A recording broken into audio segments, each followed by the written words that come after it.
Folks, Black Star Network is here. Hold no punches. I'm real revolutionary right now. Support this man, Black Media. He makes sure that our stories are told. Thank you for being the voice of Black America, Roland. Stay black. I love y'all. All momentum we have now, we have to keep this going. The video looks phenomenal. See, this difference between Black Star Network and Black-owned media and something like CNN. You can't be Black-owned media and be scared. It's time to be smart. Bring your eyeballs home. You dig?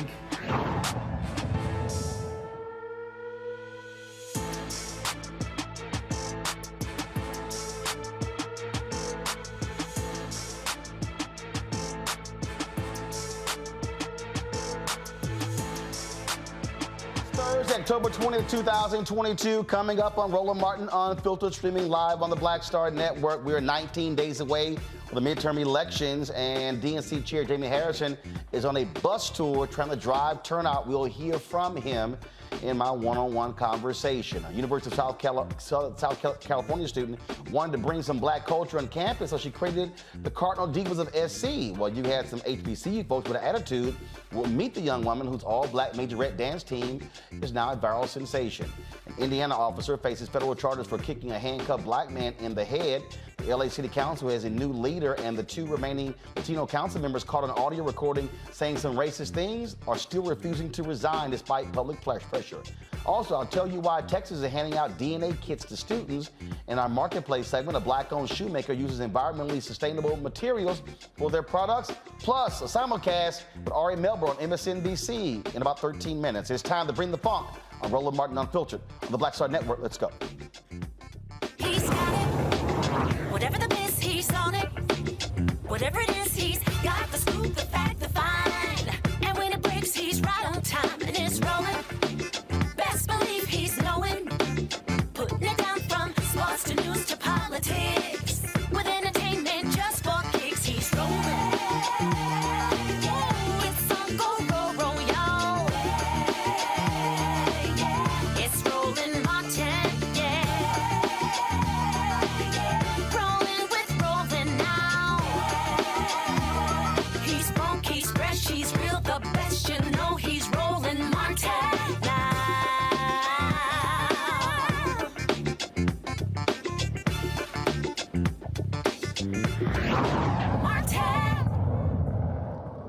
DNC Chair Jamie Harrison is on a bus as we speak, traveling to battleground states, Florida and others by Election Day. He says he'll visit some 23 states trying to drive turnout.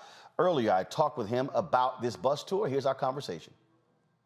All right, Jamie, you're kicking off your bus tour. What states are you headed to drive Democrat enthusiasm to get those numbers up to turn out in massive ways for your candidates? Well, we are kicking off this bus tour rolling in Florida. I'm going to be with Charlie Crist, and we'll have Val Demings and her husband here, and a lot of the down ballot candidates who are running. We're going to then go to Georgia, South Carolina, North Carolina, Virginia. We'll be in go through the District of Columbia. We'll hit Maryland, Delaware, and Pennsylvania. So and then the following week after that, I'm flying to a lot of the Midwestern states and Western states. Want to do stuff so that we're helping Mandela Barnes. And again, I was in Ohio just recently with Tim Ryan and all. So, we're all over the place. By the time Election Day hits, I'll probably be in 23 states by the time of the election. One of the issues, obviously, that when you look at polling numbers, people are concerned about is enthusiasm. Numbers show Republican enthusiasm is up. I mean, what is needed? What has to be done to get your Democratic base, to get young voters, to get African Americans, to get Latinos, to get women fully engaged? Because at the end of the day, look, Republicans are already saying what they will do when they take over, and that is not an agenda that Democrats are in favor of. Well, Roland, one of the things that we're seeing that is very encouraging right now is the early vote numbers. Because in the end of the day, the most important thing is not the polls, it's not about what pundits think, it's about people going to the polls. In places like Georgia, we're seeing record turnout already particularly with African Americans in that state. And so we're going to continue, and this is why we were investing very early on, Roland, as you heard me say, these are unprecedented times, and so we have to take unprecedented action. We put $70 million building out field organizing efforts on the ground in many of these battleground states. Comparing that to 2018, the DNC spent $30 million. We've spent almost $73 million on the ground. This is not a lot of ads and all. These are people on the ground, knocking doors, making phone calls, sending text messages in the battleground states. And so this is when that operation really, that's when it makes the push that we need, because they are on the ground making sure that people have a plan to vote and that they actually go out and vote. And so that's the important thing at this moment. So much is at stake. We know what the plans are for the Republicans. They want to gut Social Security and Medicare. They want to have a national ban on abortion. They want to end voting rights for so many efforts and groups. But we know how Democrats have delivered over these 2 years. When you think about what we have done in this 2-year period, Roland, with a 50-50 Senate on a good day and less than a 5-seat majority, it makes you, for those of us who've been in this game for a while and looked at what has been done in different administrations, I mean, you got to give Democrats the credit for delivering for the American people. So we got to get that message out. We got to continue to push, and we got to get people to the polls.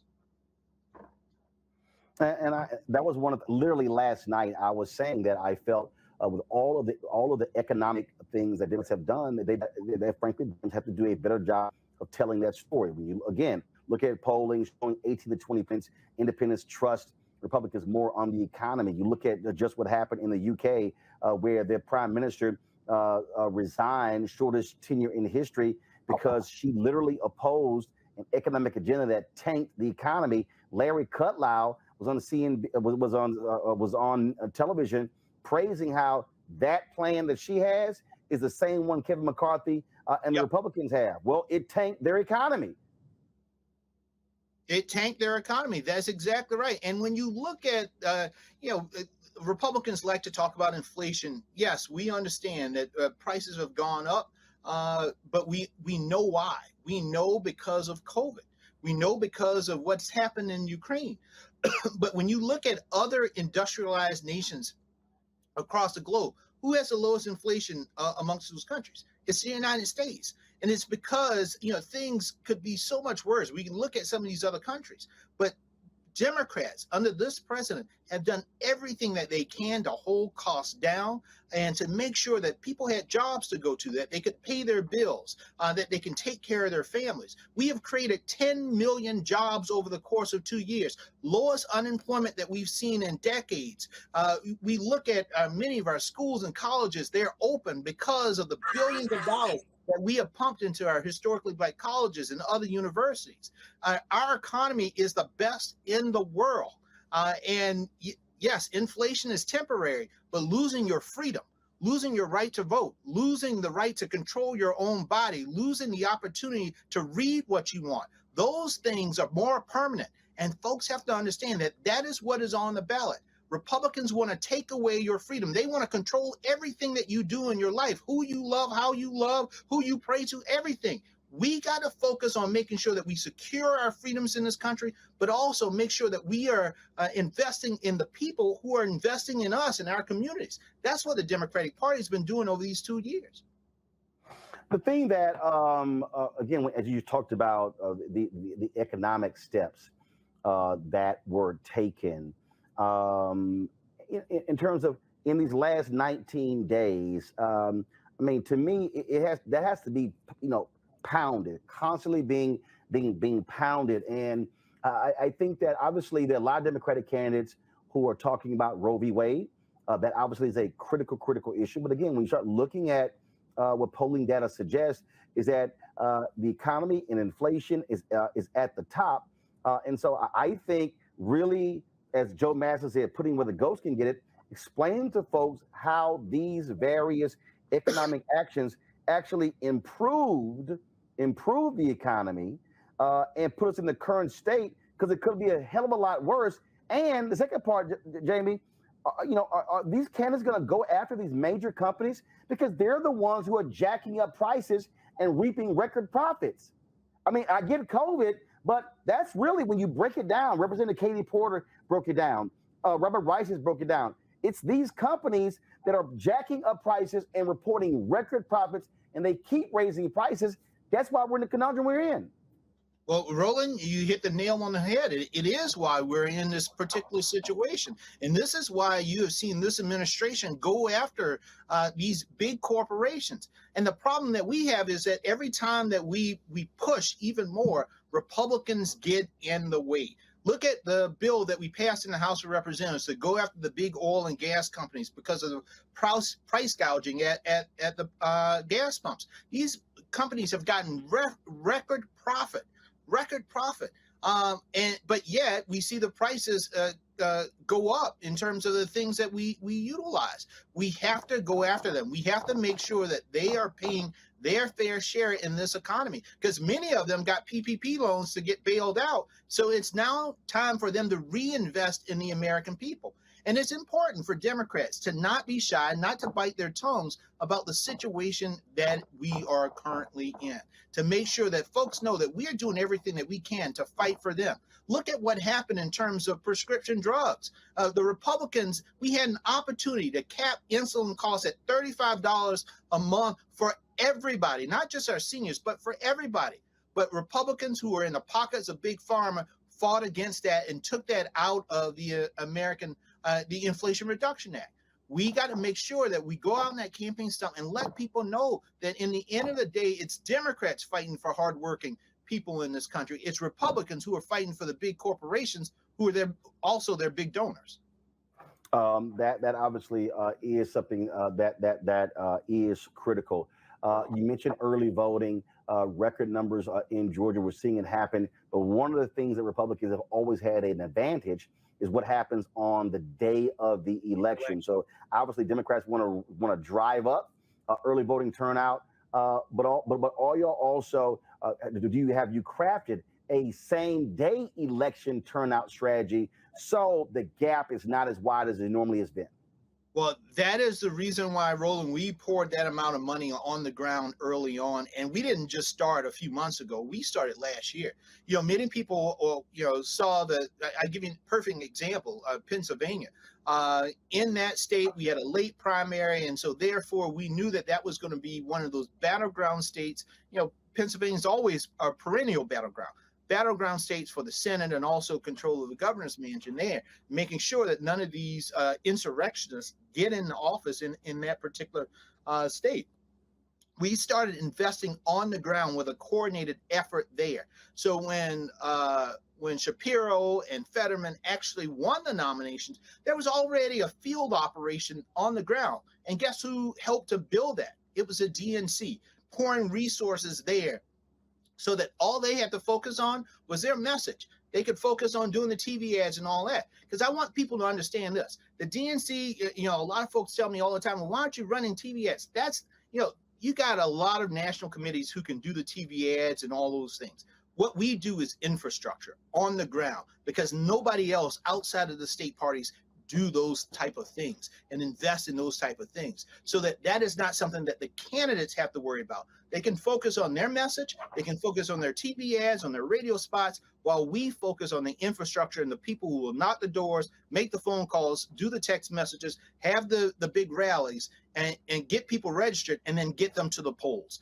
That is what we've been focused on, and that's where the energy is. And we are right now, we're in that fourth quarter. We are 2 minutes out, and we're ready to win this game. You have your big guns also. I saw the announcement that President Obama is going to be hitting several states. Any word on Michelle Obama, Bill Clinton, Hillary Clinton hitting the campaign trail for your candidates, especially your senatorial candidates in Nevada, in Maine, in Colorado, in Pennsylvania, in Florida, North Carolina, Kentucky, Wisconsin? Well, you know, it's always good time to get the Avengers to assemble, and we're chatting with everybody to see whether we can get them on the ground, go into these areas in Arizona and Nevada and Florida, North Carolina.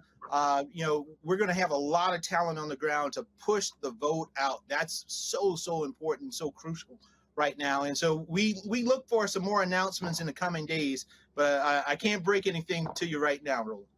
All right, then. Well, absolutely.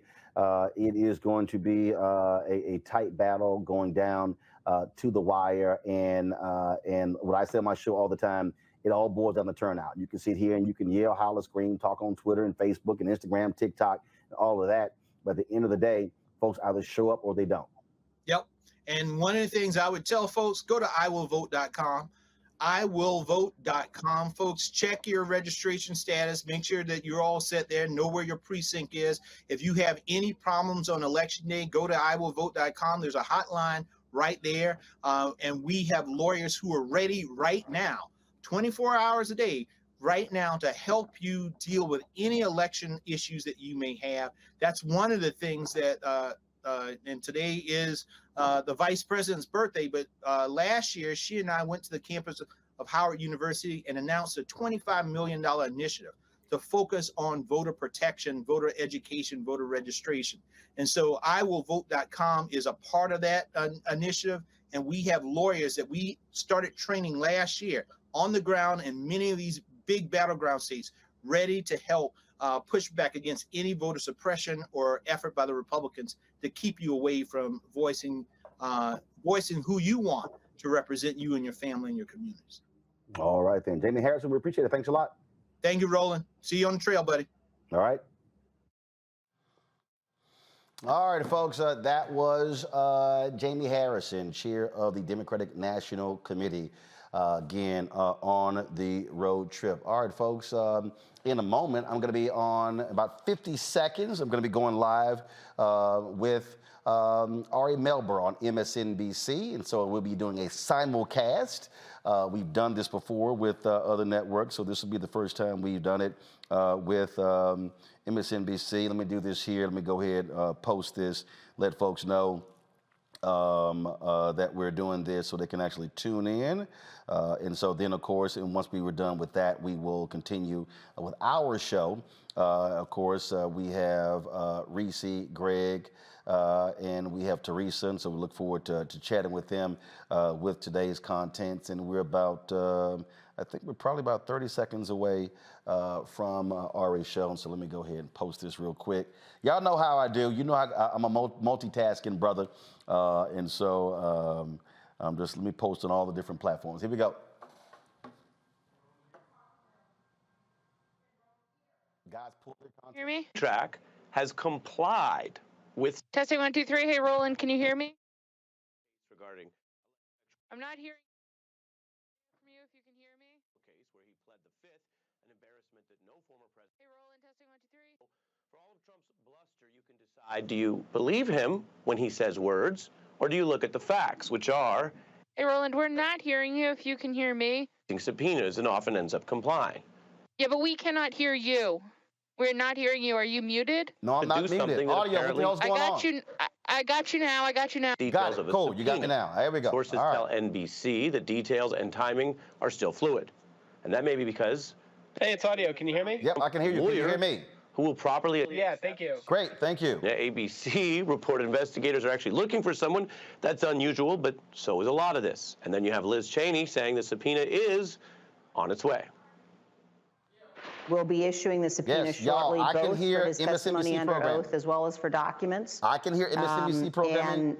We'll New York, take whatever you can hear me, next correct? steps we have to take, you know, assuming that... Hey, Roland, it's Cory Booker. Can you hear me? Yes, can you hear me? Yes, I can hear you now. Thanks Great. so much for joining us tonight. Thank you. Let's see. We had to take another segment prior just because it wasn't ready to go. Okay. So we're gonna be with you, Roland, in about 5 minutes. Okay. Okay, cool. All right, no problem. All right, folks. Okay. All right, so MSNBC is going to be with us in about 5 minutes. Well, actually now about 4. About 4 minutes. So all the folks watching He's getting ready Unfiltered, for sentencing we'll be with them in tomorrow about 4 to minutes. put him in and so, jail. Trump is lawyering up, though. There's a new law firm which represents other witnesses who cooperated with the committee, and this is the firm that apparently will be dealing with that forthcoming subpoena. Meanwhile, the grift continues. Donald Trump views the subpoena as a chance to do more fundraising from people who support him or his legal defense or his potential campaign. The Save America PAC I can hear them. is now saying the January 6th committee probe is, quote, coming after our president, so you should send him more money. What comes next? Well, as I told you, we're going to put a quick commercial somewhat and come unpredictable. right back. There's the Bannon approach. Take a big risk and see if you end up going to jail. When we invest in ourselves, our glow, our vision, our vibe, we all shine. Together, we are black beyond measure. Welcome to Atlanta, one of the most expensive housing markets in America. But rather than help out, Brian Kemp cashed in. He made hundreds of thousands of dollars in real estate. His net worth skyrocketed. And while Atlantans struggled to stay in their homes, Kemp gave $10,000 tax handouts to the richest Georgians and a nearly $700 million no-bid contract. When we invest in ourselves, we all shine. Together, we are black beyond measure.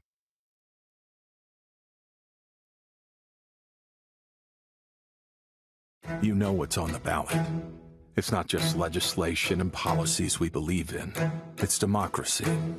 Our democracy. There's a choice on the ballot between freedom and fear, between cruelty and compassion, between chaos and community, between voting or violence, and the end of rights generations have fought for. The extremists have a plan, a roadmap for a nation where your voice is silenced and your vote is a memory, where they count their votes and cast ours aside. That's why this year, this fight, this vote is so important. Register, engage, volunteer, fight back against the disinformation and despair, and most of all, vote, because your vote is all that stands between our future and theirs. I'm Chrisette Michelle. Hi, I'm Chaley Rose, and you're watching Roland Martin Unfiltered.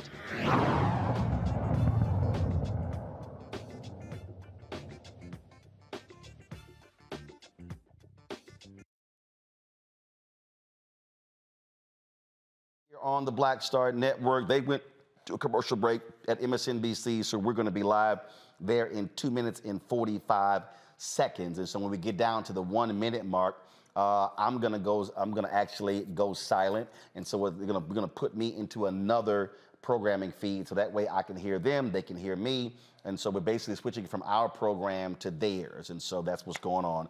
And so just letting you know that. Look forward to having a conversation with today's panel. Also, if y'all missed last night's deconstruction of Houston pastor Ed Young Sr., y'all may want to watch that. We are approaching about 100,000 views. I've got pastors all across the country who've been hitting me up saying, man, I was on point checking him. In fact, one particular pastor really cracked me up. I'm just going to read for y'all what he told me. He said, I looked at the video earlier today. The caption is correct. You torched him, but I would add you then distributed the ashes across the unrepentant graves of Confederate apologists. I'm just saying. So, somebody had to say it to Pastor Ed Young and his ridiculous, how he just threw shade at Black Lives Matter, 1619 Project, and woke as well. But that's what these white conservative pastors are doing. So if y'all missed it, go to our YouTube channel, go to the Black Star Network app. Trust me, you want to see my response to his created equal sermon, which was utter nonsense. I'm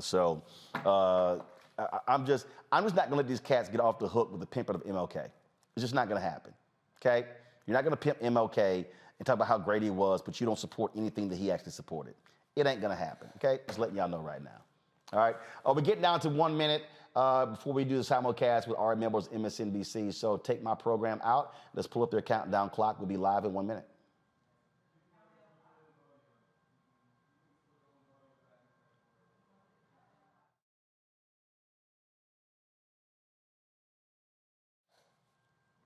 New York, can you hear me? Good. I can hear you. All right. We're good. All right, sounds great. Thank you very much.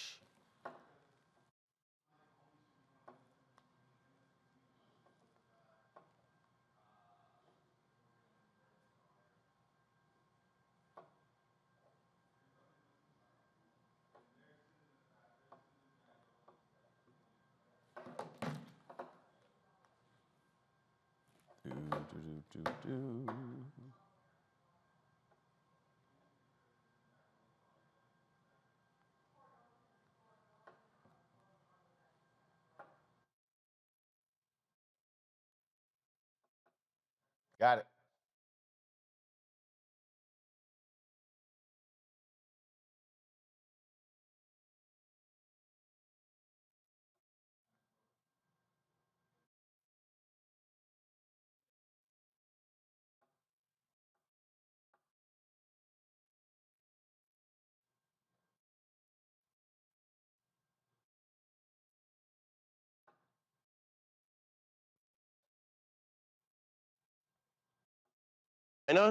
Voting also underway. Democrat Cheri Beasley looking to try to flip a Senate seat and also become the first black senator in that state's history.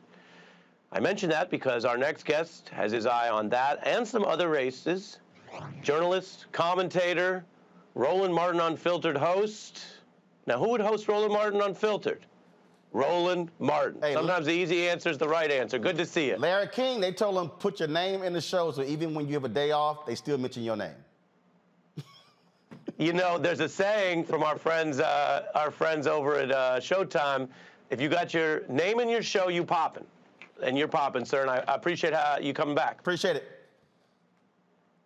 Let me play you a little bit of Stacey Abrams speaking out. This was to Questlove. The issue is not that black men don't vote. It's that their power in their vote, so they fight below their weight class. If black men fought their full power, it changes things. Roland? Well, she's right, but it's not just black men. First of all, let's remember, black women, they are the #1 voting constituency for the Democratic Party. Black men are #2. So this idea that there's this huge difference is not. But the real issue is not just black men, it's African Americans across the board. You look at Louisiana, the turnout in Louisiana, which is a third black, is about 35, 36%. I have been arguing and on my show constantly saying to African Americans, we could literally flip numerous states if we are voting 65, 70, 75%.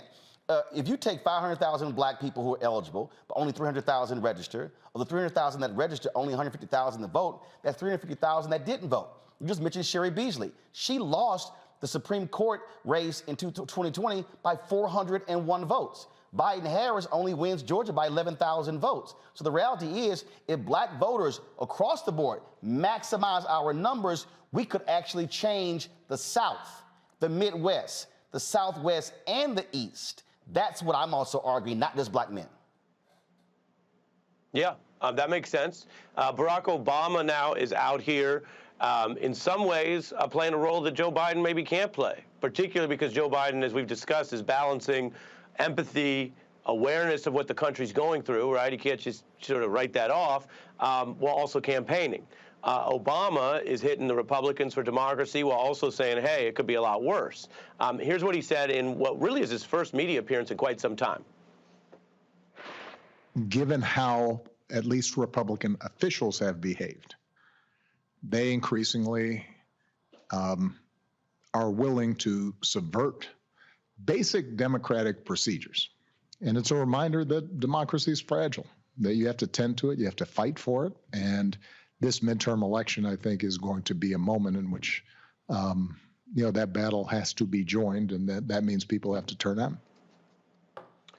Your thoughts on the message and the messenger? I agree with that, but I need more from President Obama. I need him to activate Obama for America.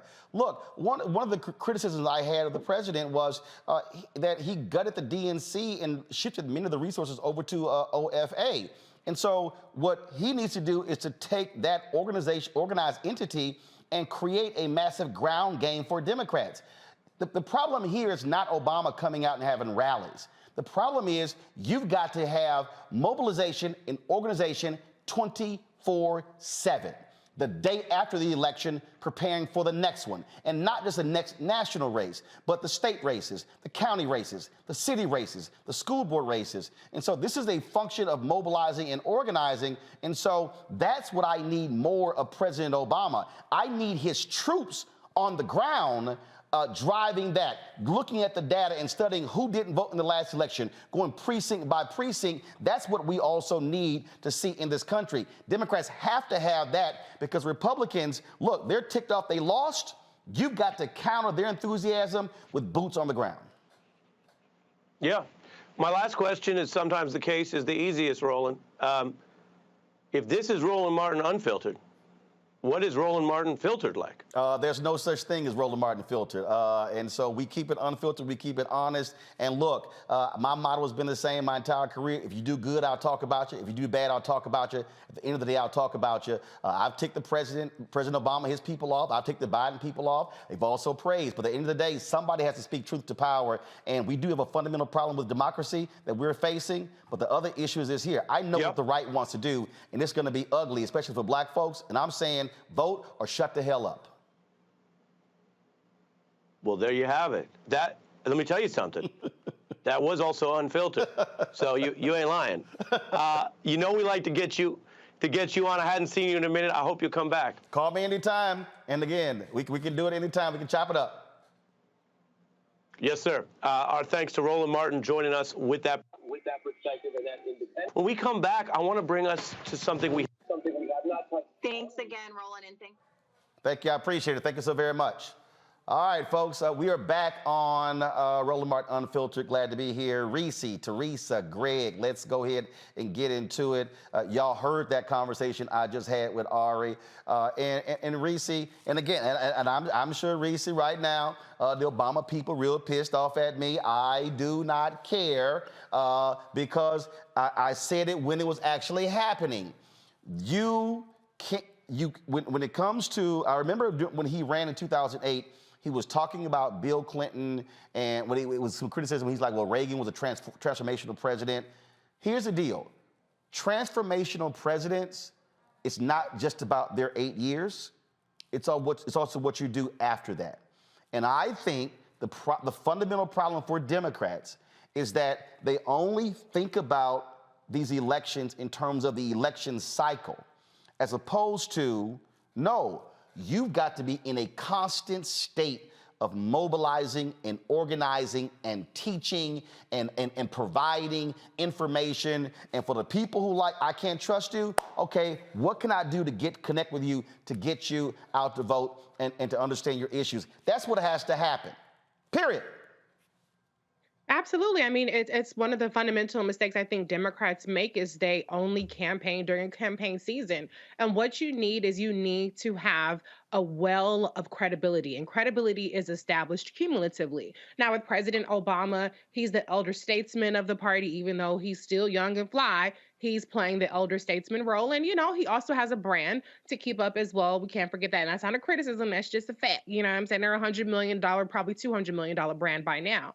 But the reality is that Democrats have to go back to the well over and over again. And then that way, when they're messaging what their accomplishments are, it doesn't just feel like they're selling a bag of goods. It's why Black men in particular have said that they don't feel like they've been cultivated enough because people only come around during campaign season. Now, I think that there are some politicians, I will say, of course, happy birthday, Vice President Kamala Harris, who immediately upon being sworn in was going to HBCUs, was going to Black churches, was going to conventions. This hasn't been a midterm strategy for her. This has been something she's done all along. But of course, she gets no credit for that because people don't cover her in a positive way. But I think what your point is, the math is the math. And one of the strengths of Republicans is they have everybody in their mama's data. They micro-target Cambridge, and they use Cambridge Analytica. They've stolen our data. They farmed our data. And I'm even getting Republican text messages. It's bad enough getting Democratic text messages to donate, but I'm getting hella Republican text messages to donate. So they're even hitting up Black folks that have obviously never been damn Republican their whole life to try to get us to chip in on their cause. So Democrats need to leave no stone unturned. There needs to be flooding of their airwaves. With us being 20 days out from the elections, we should have 5 people lined up on this program trying to plead their case to Black media, to Black America. So we'll see if people wake the hell up, because so far the polls are going in the wrong way. And I don't think that we're going to win this on punditry. We're going to have to win it on really explaining what's at stake, what's been accomplished, and what the policy differences are between the two parties. Look, the thing that I just, Greg, when I was there talking with Jaime Harrison, again, when you talk about the economy, all right, if I'm sitting here having a conversation, I'm reminding folks, hey, remember that $1,500? Who sent you that? How many businesses in your city are still here because of those PPP loans? Who took care of that? When it came to the infrastructure, and I'll be hitting harder, all these Republicans sitting here like Stefanik going, oh, $12 million is coming to my district for infrastructure, and she voted against it. You hammer them. You hammer them. And that's the deal. I just think that, and I say this all the time, Democrats like to offer up what y'all call them, PhD papers, when you put together a thesis. Okay. Thesis. Democrats want to offer up a thesis as if they're going to get their PhD. The other side, it's a bumper sticker. And I know somebody's saying, well, Roland, you make it sound easy. Actually, it ain't that hard. Remember that scene from Jungle Fever, Greg, when Wesley Snipes was quit? He went, see that? Mine. Well, that's what Trump did. Took him credit for shit that he didn't even do. My deal is, when you the president, you take credit for stuff you do. Democrats, what they do is they pass a bill and then bitch about what wasn't in it. Focus on what you got passed. Right. Well, it's tough, Roland, and good to see you, Reese. Shout out to our brother, your husband, for the surprise move to get all of y'all over to Greece. That's a beautiful thing. Shout out. Thank that's you. Right. Nobody gonna talk bad about Black love. That's a beautiful thing. So, but yeah, I mean, you laid it out, and you laid it out with Jaime Harrison. You know, at the end of the day, we know, and the Republicans know this, that many people in this country don't pay much attention to much of any of this until the last few weeks before. You know, you could have tortured Jaime Harrison and asked, why didn't you put money into Gary Chambers in Louisiana? Why did you wait until August to go deal with Charles Booker in Kentucky? Or now you want to put $4 million in Sherry Beasley in North Carolina? But I mean, part of it is we're now in the end game stage. But the Democratic Party problem with Black voters goes back to the 60s and 70s, you know, taking us for granted. We just passed the 50th anniversary of the Gary Convention in 1972. The Democratic Party went out there. The Democratic operatives were sent to the Gary Convention to make sure that Black people didn't form an independent Black political party, and they succeeded. 2 years later, the Congressional Black Caucus pulls out of the next Black political organizing meeting at Little Rock, and since then, we have been fighting a rearguard action. Jesse Jackson threatened to primary Bill Clinton in his reelection effort in '96 because Clinton was talking about getting rid of affirmative action. What does that have to do with 2022? The Democratic Party takes Black voters for granted. And Reese, you're absolutely right. When you start talking about credibility, Democratic Party doesn't have any. We don't have anywhere else to go in a duopoly, a two-party system, so we vote. But that's not what we're talking about. We ain't talking about the people who vote every election like we do. We're talking about the people who are like, you guys show me something because I don't see the difference. Finally, yeah, a policy sheet isn't going to do it. People now have to fight for the lowest common denominator. And when you're fighting for the lowest common denominator in a state like Florida, Black people, I'm not excited about Val Demings. Val Demings slapped Marco Rubio around, and now that small margin of voters was like, what?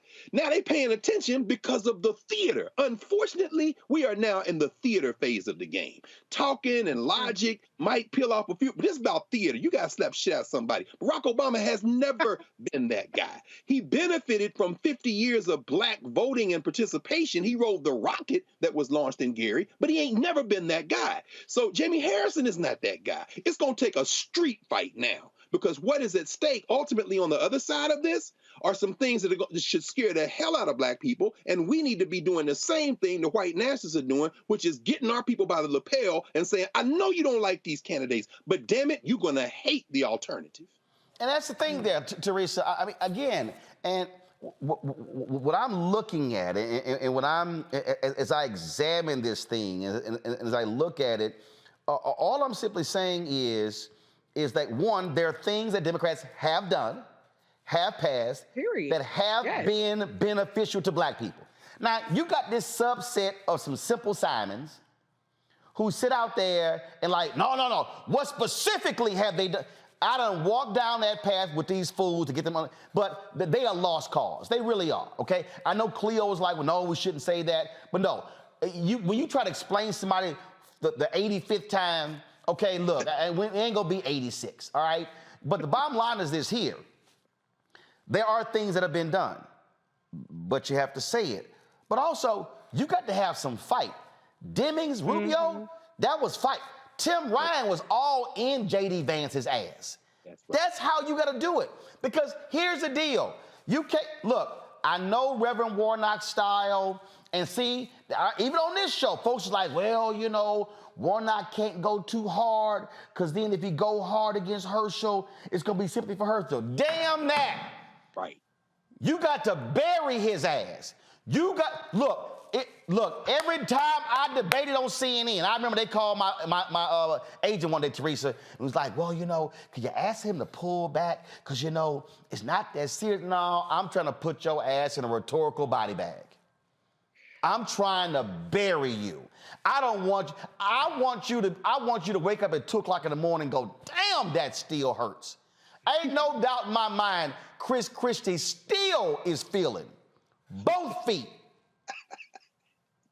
planted firmly in his big ass. To be quite honest, that was a fight that used to happen back in the day. Commentators, you know, and some of the pundits used to really go at it. You know, there was a reason why Wolf Blitzer, Roland Martin, you know, at a point in time had their own shows, because they were giving the fight. They were actually giving the facts that people wanted to listen to, and people wanted to fight with them because they felt the same passion and they knew about the same facts that actually were happening for legislation.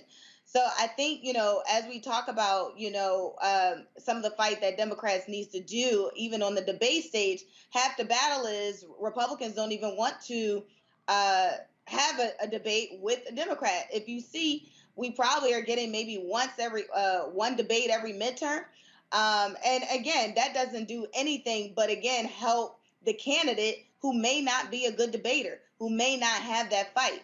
And so it's for campaigns, it's probably more advisable that, you know, candidates are only utilizing the tools that they have, which is the media advertising, some of the earned media, where they're able to construct the narrative that will make people vote for them. But as soon as that candidate gets on the main stage, obviously there's a different story. As it relates to, you know, former President Barack Obama and his foundation, I absolutely agree that we need to start talking about more of what's been done.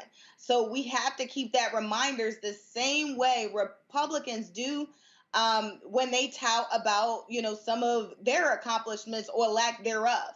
Right? Democrats really need to also hold some of the Republicans' feet to the fire when it comes to some of them who didn't vote on some of these bills that can actually change the quality of life for so many. But those are the talking points that I think people are missing, especially on the debate stage. It feels like they're doing more personal and not going into their arsenal, which is the facts. And the facts, if they decide to use it and use it aggressively, I believe will get them over the finish line. But the thing for me is, again, if I am standing in front of a voter and I hear some black folks say, man, Democrats ain't done nothing for black people, I'm gonna say, this is how it's gonna go.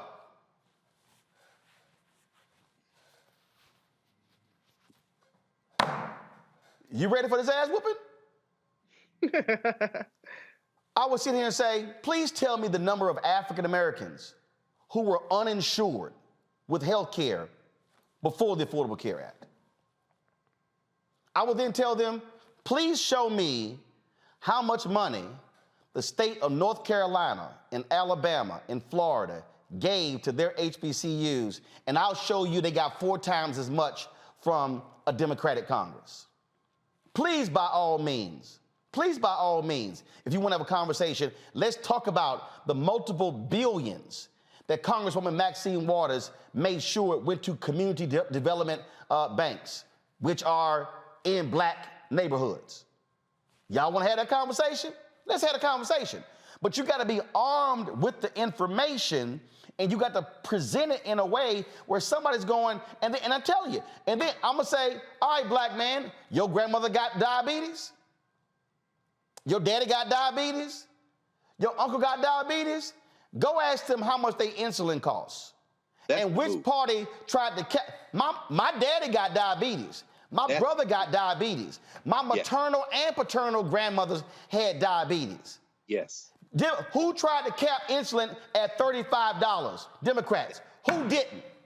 So I need somebody to explain to me, if black people got a higher rate of diabetes than somebody else, how in the hell trying to cap diabetes insulin at $35 does not help black people? For the person trying to say, they ain't doing shit for black people, black students disproportionately have higher student loan debt than anybody else. Why y'all think them white folks in Wisconsin are suing? And they literally are saying, oh, this is going to benefit black students more than anybody else. So you trying to tell me the forgiving of the student loans, that does not help black people? That's the bullshit. But if you're a candidate, you got to sit here and break that down and say, they voted against this and this and this and this. They don't give a damn about you. Right. And you got to be willing to go tell broke white people that as well. Yeah. I'm just saying, put a little more bass in your voice. Greg, go ahead.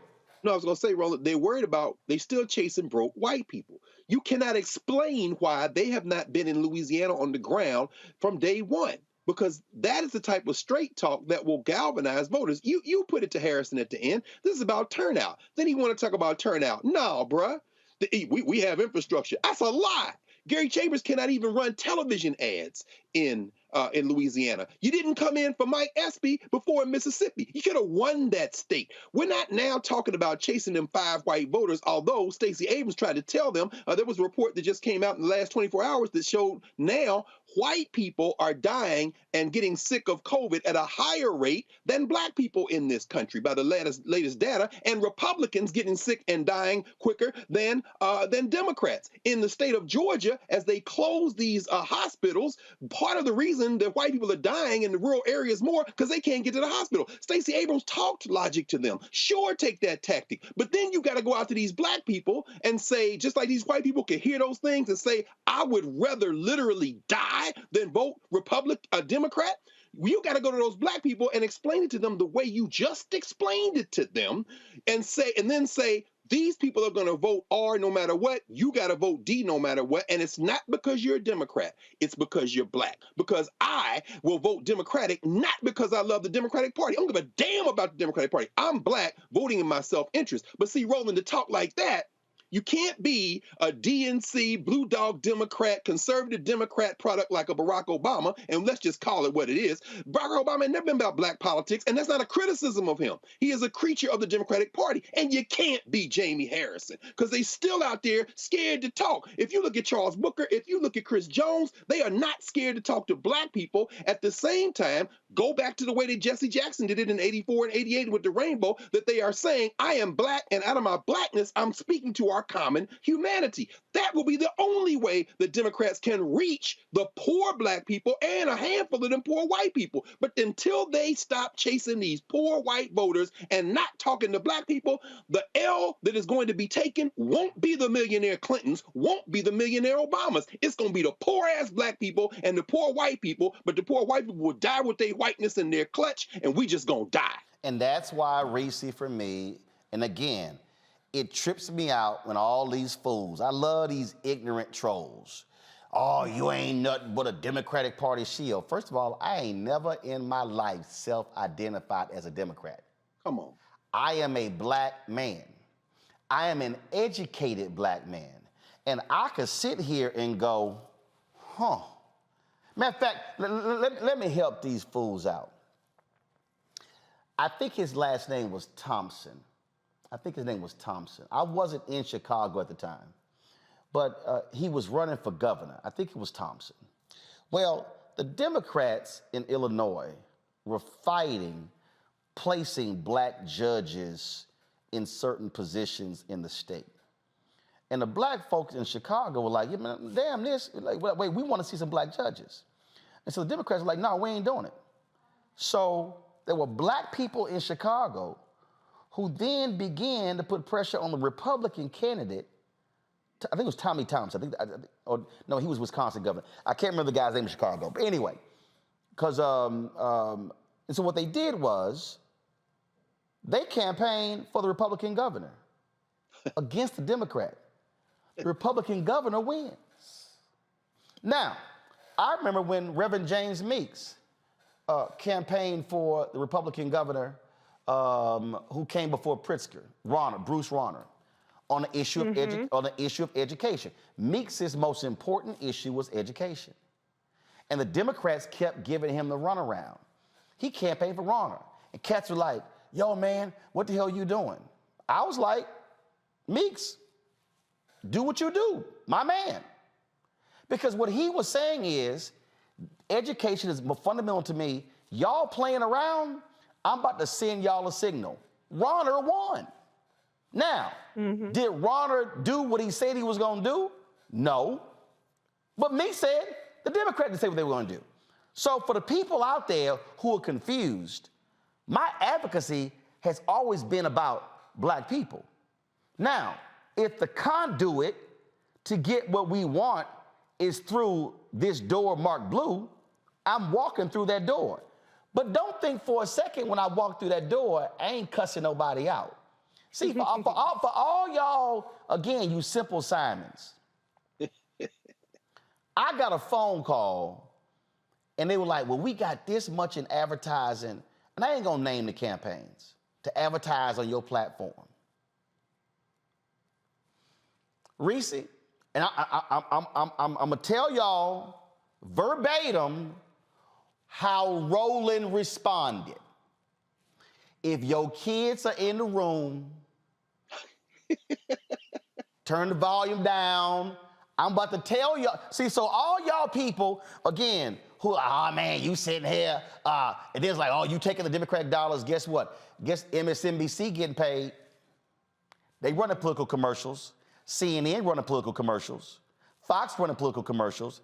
Every radio station in America, iHeartRadio, Cumulus, all of them, they making millions of commercials. But the simple Simon Negroes, oh, you shouldn't be taking political money. Yo, dumbass. But here's what happened, Reese. They called me, and they wanted a whole media plan. They wanted me on the ground. They wanted active. And they said, we got 25,000. This is how I responded. Fuck that. I said, I will keep my black ass at home. Good luck. And sent it to the 2 campaigns, to Jaime Harrison, and to 8 of the top Democratic leaders. And said, don't even bother calling me. Sent to the DNC as well. Because what you're not going to do is you're not going to throw a crumb and then your ass think I'm that hungry. I then said, I'm not going to accept the 50,000 out of principle. I could have took it, but I'm not about to give you all this for 25 each. Black people, and again, for the simple Simons, and I know, and I'm gonna name them: Tariq, Jason Black, Boyce, Vicky Dillard, Tim Black, and Philip Scott, all you fools. I hope y'all play this clip. Because I'm going to teach you ignorant asses about black economics. Y'all love quoting Claude Anderson. If I turn down 50 and then they come back with 150, who won? And if I get 150 and I hire black videographers, Come on now. Black driver, black lighting person, black PA. I'm now practicing black collective economics. So when you fools say, oh, you taking Democratic money, but I heart taking Democratic money and Republican, Cumulus taking Democratic money and Republican, Urban One, NBC, Comcast, Disney, I go 20th Century Fox. So how is it, you simple Simons, everybody else, every other media company, every other white media company, BuzzFeed, Verizon, name all, they all getting billions, but telling black people, oh, you shouldn't be taking that money from the party. If they asses want to run ads, we gonna run them. Cut the check. Yeah, y'all Negroes always hollering, cut the check. All you B1, FBA, ADOS, yeah, I'm naming all y'all. Y'all always hollering, cut the check, cut the check. You run around, I'm a freedman, cut the check, cut the check. But don't cut that check. No, when you hold folk accountable, you tell them, you ain't playing me small. That's not shilling or selling out. That's saying you're gonna respect this black man, this black-owned media company. Reese, go ahead. I mean, you're right. First of all, I mean, I don't give a fuck what people say in terms of shield, this, that, and the other. You have white progressives who say it. You have the alphabet soup gang that says it. The reality is the facts are the facts. The policy is the policy. The substance is the substance. The receipts are the receipts. And I go based on facts, not feelings. What you're pointing to, though, is the investment aspect of it. And that was one of the points that I wanted to make is there is a whole industry that invests in information geared towards Black people. Boom. Unfortunately for us, a lot of the investment goes to disinformation, which is why the same people that want to complain about how you're being funded are funded as well. When Russians and Iranians and Republicans drive bot traffic to these individuals, these chaos agents, so that drives up their revenue on YouTube, which they live on, and all these other videos, that's an investment. When bots like their stuff and it gets increased engagement and increased visibility, that's an investment. There's a whole industry invested in pushing bullshit, specifically disinformation, that suppresses our vote, that suppresses our will to vote. And that is far more of an investment than what Black media gets, as you point to. And I think that is something that the Democrats have not figured out. And it's not just about Black people. It's also about just their politics in general. There's a whole industry that is geared towards pushing out disinformation that mostly harms Democrats. And Democrats have not done enough to counter it. You can't just counter it organically. They can't just rely on cultivating relationships with influencers or with pundits. You have to put your money where your mouth is. Part of that is running ads on Black media. Part of that is sending people to Black media and all that kind of stuff, because Black media is the strongest way of countering what people see on social media. And Black media, the most dominant voices in Black media should not be Killer Mike or Charlemagne the God or the Shade Room or whatever the fuck else. It should be people who actually do their research, people who do hold people accountable. Sirius XM, Urban View, and people like yourself, obviously Roland Martin Unfiltered, and the shows that you have on here with Dr. Carr, The Black Table, et cetera, et cetera. Those should be the most prominent voices, but that doesn't have the money behind it. There's money behind Revolt. There's money behind The Breakfast Club. And so that's what people see the most. So we have to correct the imbalance and the investments that are made towards Black people so that we can all advance with a common set of knowledge, factual knowledge that allows us to make decisions within our best self-interest. So I'm gonna do this here. I know we got a guest coming up, so guest, hold tight 1 second. I know I go to commercial break, but I really need the people listening to understand, because I don't think some of y'all don't really understand it. Like it's some dude, like somebody just tweeted me, they were like, oh, Philip Scott dog walking you Democrats on his channel. First of all, I don't care about no Philip Scott. I ain't never seen that fool out covering nowhere. He's supposedly from Houston. I don't give a damn about him. I don't care what he's saying on his channel, because it don't mean nothing. He's a member of the hashtag NeverWillBe's. Now, for the folk who don't understand business, let me just help y'all out. So, cameras follow me, okay? So let me help y'all understand something. See, when we launched this show 4 years ago, we were across the street. Matter of fact, I want y'all to pull up a video from one of those shows. I just want y'all to pull up a video from one of those shows, and then let me know when y'all have it. See, I need y'all to understand why, when I talk about the money, why I keep talking about the money. See, I keep telling y'all, if you ain't having no money conversation, you ain't having an American conversation. And see, this is also all for you, all of you Simple Simon trolls, who all y'all ever do is quote Dr. Claude Anderson. And y'all keep saying, when you gonna have him on the show? I'm actually doing what he talks about. Doing. So let me explain some of y'all fools. And this is for the fools who don't know. Okay? Y'all, when we launched the show, let me come on, pull a video up from an old show, y'all. When we launched the show 4 years ago, our show was based across the street.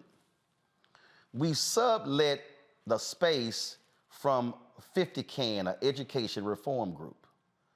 Okay? No, that ain't it. Give me, I need a wide shot. I need a wide shot of the people who are on the panel. Okay? So it was the middle of their room. We had 3 offices, so we didn't have a whole space. We got it for $7,000. Okay? That's all we could afford. When we're able, give me this camera here. When we're now able to increase advertising revenue, we're able to now hire more staff. We're now able to actually expand. We're now able to actually build. We're now able to do some things that we ordinarily would not be able to do. Now, again, I'm walking you through this because there are people who don't own businesses, ain't never run a business, and all they are employees. They ain't never been an employer. So when you understand that, so when you're able to, and so let me tell you how the political thing works. Elections are every 2 years, national elections. Teresa knows what I'm talking about. Every PR person, every political strategist, every media outlet, they forecast in January how much money they're going to make by the end of the year because of political campaigns. Radio stations, TV stations, they project our revenue is going to be up 20, 30, 40% because of political campaigns. The money they earn, and they did so many ads in 2020, some TV stations created whole new newscasts to create more ad spots. Some of y'all don't know what I'm talking about. Okay? So that's additional money. So what are you able to do with it? You're not able to build. So to take that shot, y'all, that's our old studio, okay? We had 5 TV monitors, we had glass tables, chairs, we were in one room. We could not do anything else. There was nothing else that we could do in that space. Our revenue was small. But as we built and got larger, as we then began to do more, as we began to increase our advertising revenue, as we began to be able to, again, expand what we're doing, all of a sudden, we now were able to now build. So now take a shot at the control room. So now there are more people sitting in the control room right now than we had 4 years ago. In fact, the control room you looking at didn't even look like it looked 4 years ago. Now come back to me. Now you're sitting here, we're now in this space. So y'all, the other shot, all we had was just that. We couldn't even move, it was just that space. We couldn't even take certain shots because the door behind the set would be in the picture, so we couldn't do it. But what happens when you build? What happens when you bring in more revenue? You're able to grow. So now we are in here, and so now we have this spot, and now we have this spot to do stuff from. Now we were able to afford, see, y'all looking at these tables right here, and these are push-down tables that we now can travel on the road with. Now you have a whole other space where we're gonna have 6 to 8 chairs around here to be able to do interviews. Now you have a whole green screen section, a green screen over here as well. So why am I walking y'all through this here? You need to understand what building is. This is what you do when you build. That's why when we're having these discussions, we are talking about Black collective economics, building. Why are we saying voting? Because when we use the power of our vote, we're building our community. The worst thing in the world, which is why I say it is stupid when we're not maximizing our numbers, because then we're not building. Then we're just trying to survive. I'm tired of having surviving conversations. I want thriving conversations. So I hope y'all now understand why we do what we do and the way we do it, and why we don't care what Tariq says, and what Jason Black says, and what Vicky Dillard, or Philip Scott, or Boyce Watkins. I don't care what Tim Black.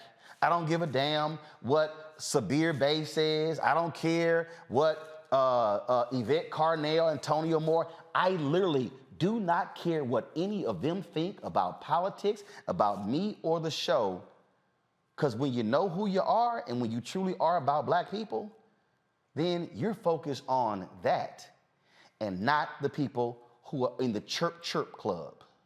Because the chirp chirp club, that's all they do is chirp chirp. And they can have their own shows and they can have their own people. They can talk all day.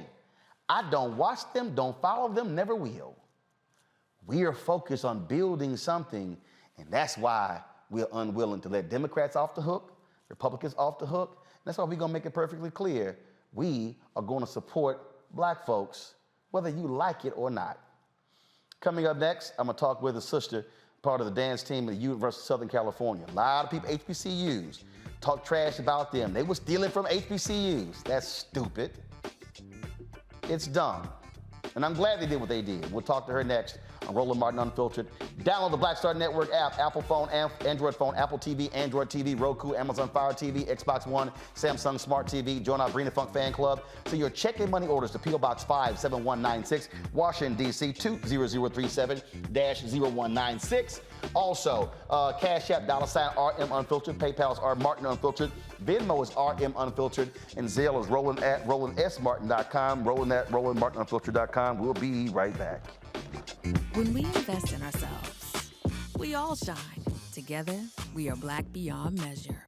Welcome to Atlanta, one of the most expensive housing markets in America. But rather than help out, Brian Kemp cashed in. He made hundreds of thousands of dollars in real estate. His net worth skyrocketed.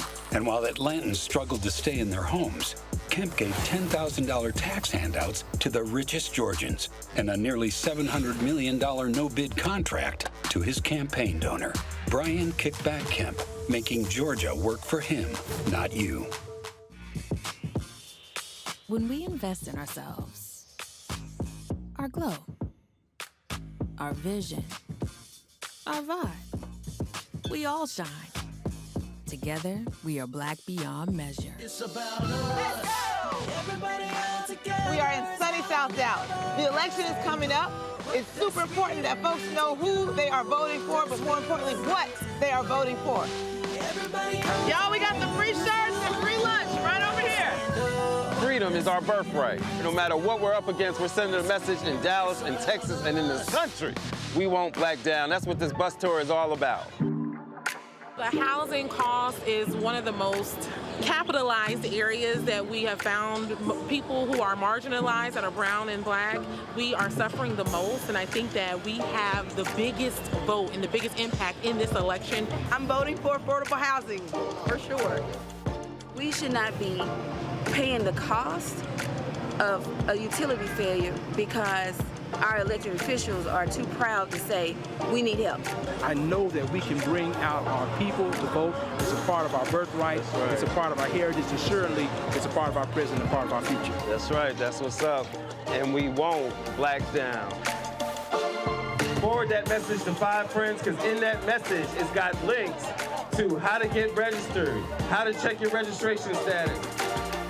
Like I said, 2:30 we'll start rendezvousing right here on this street. I am voting to let our voice be heard in the rural communities that, hey, we are people too. There are things that we need. Free shirts, free food, and lots of power. We are in Longview, Texas, where Black Voters Matter, 365. Whatever type of oppression a white supremacist throws our way, we will not black down. We are in relentless pursuit of liberation of our people.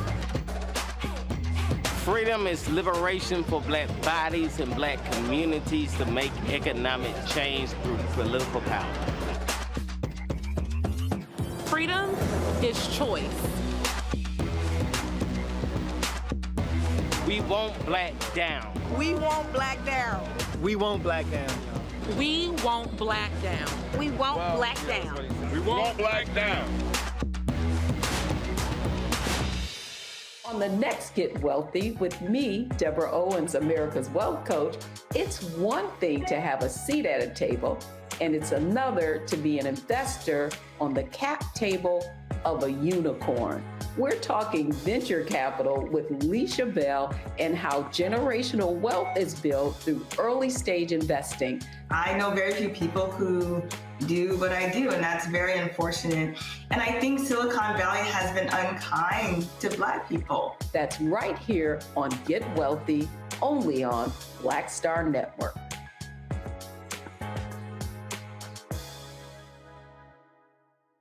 Pull up a chair, take your seat at the Black Table with me, Dr. Greg Carr, here on the Black Star Network.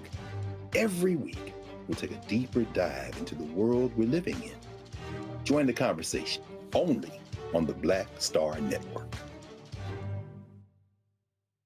This is Diala Riddle, and you're watching Roland Martin, Unfiltered. Stay woke. This is Director X, the director of Superfly on the red carpet, or the black carpet, and you're watching Roland Martin, Unfiltered. Yo, what up, y'all? This is Jay Ellis, and you're watching Roland Martin, Unfiltered. Hi, I'm Chaley Rose, and you're watching Roland Martin, Unfiltered. I'm Lex Scott Davis, and you are watching Roland Martin, Unfiltered. Hey, what's up, y'all? It's your boy, Jacob Lattimore, and you're now watching Roland Martin right now.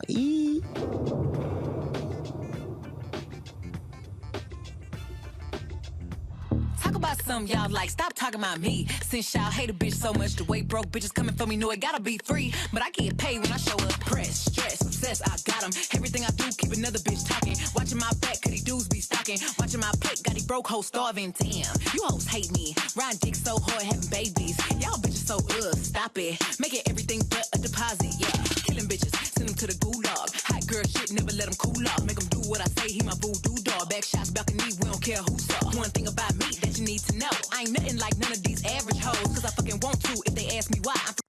Talk about something y'all like, stop talking about me. All right. Since y'all hate a bitch so much, the way broke. All right, some of y'all just woke up. Here's the deal. We talked about this story when it first came out because there were a lot of HBCU people who were shading the University of Southern California's Cardinal Divas, like, oh, they stealing from HBCU. This is cultural appropriation. First of all, how in the hell can you culturally appropriate something when you Black? It's just the dumbest thing in the world. So folks are all upset about this all-Black Majorette dance team at the University of Southern California. And they want to do what they do. So, you know, Princess Isis, second-year student at USC, Princess Isis Lang, she formed the dance team to create a space for Black culture at USC. Went viral, of course, when she tweeted it, and it led to all kind of stuff, people tripping and acting a fool. And so I said, hey, let's get her on the show. I immediately sent her a DM saying, hey, I'd love to have you on. So we finally were able to get her here. So Princess Lane, glad to have you on the show. And so it's been some time now since this came out. I mean, were you surprised at the ridiculous reaction of HBCU folk who were like, y'all were somehow stealing what was special to HBCUs? Yes, I was very surprised. I was surprised that we even went viral, period. I was just, happy to showcase what we're doing. But to see all the negativity come in, it was pretty crazy because all of these false things that they were saying, not just about me, but about the team, it was just really disheartening to see that our own people were trying to knock us down when we're trying to build up and showcase Black art. And it was pretty interesting to see everything happen the way it did. It's like a perfect example. There's somebody on our YouTube channel, Miss Tanya. She just said, I don't think USC school can appreciate these. Hold on. I don't think USC school can appreciate these sister dance and just my take. How in the heck? You don't even know First of all, this notion as if there are not dance teams at PWIs is just dumb. We're all here, so I can't really say too much on it. I don't know what their goal is. I mean, so just be clear. You were Black before you got to USC, right? Yes. And I take Black. And I take it you were dancing before you got to USC. Yes. Before college, before high school, before middle school, been dancing, been doing Majorette. So it's been in my blood. Right. This whole time. And that was the point that I made when this first came out. I said, y'all act like dance teams somehow started at HBCUs. There have been dance teams in elementary school, middle school, high school. I said, dance teams didn't start at HBCUs. Hell, you had dance teams back in the tribes in Africa. The reason it bothers me is because, and then there were people who are saying, well, if y'all want to do that, why didn't you go to HBCU? My deal is we can bring Blackness wherever we want to bring it in any space at any time. Exactly. It wasn't in God's plan for me to go to an HBCU, and that happens for a lot of students around the world, around the country. So I made sure that wherever I ended up, I was going to be Black in that space. And I was also going to continue to create Black spaces for us and be a Black voice no matter where I was. So it doesn't matter if I'm at a PWI or an HBCU because the skin color did not change and it's not going to change, and neither are my goals for my own community. So do y'all perform are y'all an official part of the university? Do y'all perform at games? How does that work? Yeah, we're an official student organization at USC, so we perform in the stands at the games, and we're also going to be at the basketball games as well. So really right now, I'm just trying to get us on the field to get a halftime performance. Oh, yeah, that'll be fine. That'll be fine. All right, let me take some questions from our panels. Let's see here. I'll start with Teresa. Well, thank you so much for creating the excitement and the buzz. I'm really honestly just hoping for the next dance. So I think it's a shakeup, and it also created the conversation. So again, kudos to you. But yes, I want to see something more. Absolutely. We have been in the studio almost every day, practicing, working, and really working and practicing. So at our next performance, we're doing another dance, something new, exciting. So that's really all we can do is really just work and push ourselves. Now, I know Reese was really trying to jam to that song when we played y'all video because, Reese can be ratchet and, I'm sorry, what was your phrase, Reese? Reese was like, yeah, I can twerk and talk politics. I like to twerk and vote. That's what I said. I like to twerk, I like to vote. She likes to twerk and vote, and she likes to be ratchet and to cuss. And she could be ratchet and just coming back from Greece. All right, Reese, go in that. Well, I have to say, I'm a Bruin, so typically I wouldn't root for SC. But I do stand in solidarity Well, with they you. keep beating y'all ass, though. But I'm sorry. Go right ahead. My bad. I'm sorry. Not in those rankings. But anyways, no, but seriously, I salute what you're doing. And, can you talk just a little bit about the fact that it's a you guys created a Black Majorette team. And this just isn't like something like, Step Up, or I don't know, one of the white dance movies where y'all go teach all the white folks all the Black moves. This is an actual, and I'm not saying that you're excluding anybody, but this is a more so Black centered organization with Black ladies a part of it. And I know going to UCLA, how you have to find community there with Black students because you are the minority. And then the other thing I just want to say is Black Twitter has these arguments every week. Every week we have the HBCU versus PWI, light skin versus dark skin, biracial is not Black. These are all the same damn arguments people have every time. And so never ever, not that you would, but never ever let whatever people are chattering about stop you doing from what you're doing, especially when you are being your authentic self and really leaning into what is your birthright. Thank you.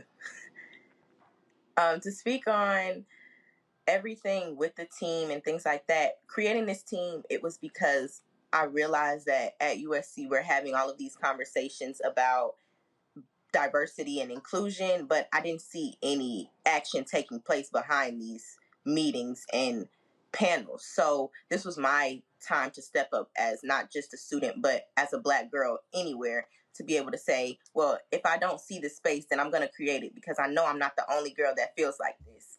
And so it really took me, 3 years to get this really finalized and out there because this was something that really meant a lot to me. So I made sure to put in the hard work, the dedication, the resources, everything that I could possibly do to make it the best thing that it could be.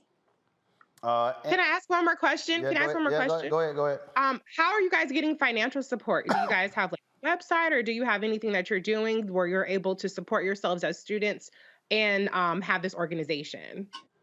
Yes, right now we have a GoFundMe and it's under the Cardinal Divas of SC. And also we are trying to fill out documents to get funding from the university. All right. And I guess, and so, Greg, a lot of folk don't realize where USC is located. In the hood. It's in the hood. It is in South Central LA. and South LA ain't welcome on that campus, right, sis? That's also very true. Just being clear. Yeah. Just being clear. As a native Chicagoan, the question I want to ask you is really wrapped in the Blackness. I went to an HBCU. I've taught for 22 years at probably the most prominent HBCU, Howard. And they're all the same as far as I'm concerned. You also went to PWI. I went to 2, no question. But yeah, right. Like you said. So, and I'm very much aware, having gone to Ohio State and Temple, of how Blackness performs in white spaces. For me, it's not about what you all are doing or not doing.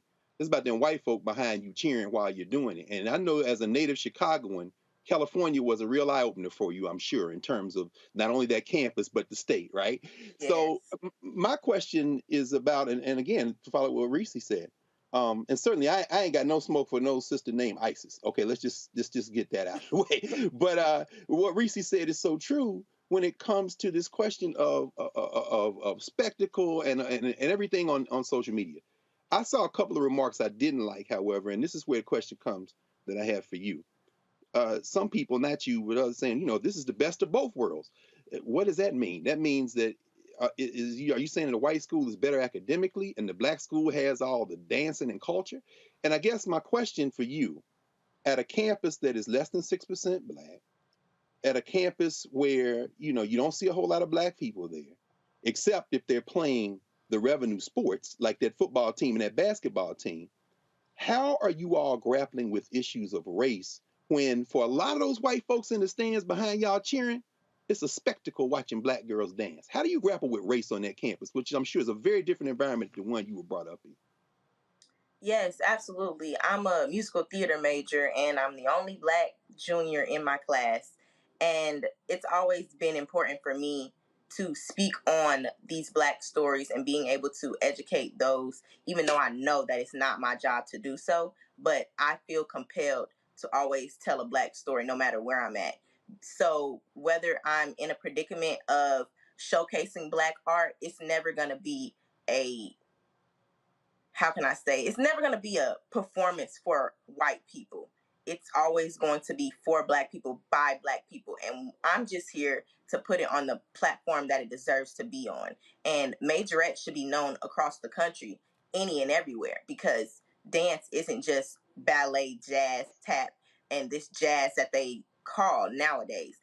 Everybody deserves to see all the different types of dance, and that's all I'm here to do. And it's not to be a spectacle. And really, a lot of people after our very first performance, they came up to us asking, what were we doing? What is this? This is so exciting to see. They love to see it, and they just wanted to know more about it. And that's honestly, that's the one thing that I wanted to do. I want people to know what Majorette is, and so it'll never be a spectacle to me or my teammates. Thank you. All right. First of all, how many people on the team? There's 10 girls on the team. Okay. And since this thing went viral, have y'all gotten inquiries from other people who want to be on the team?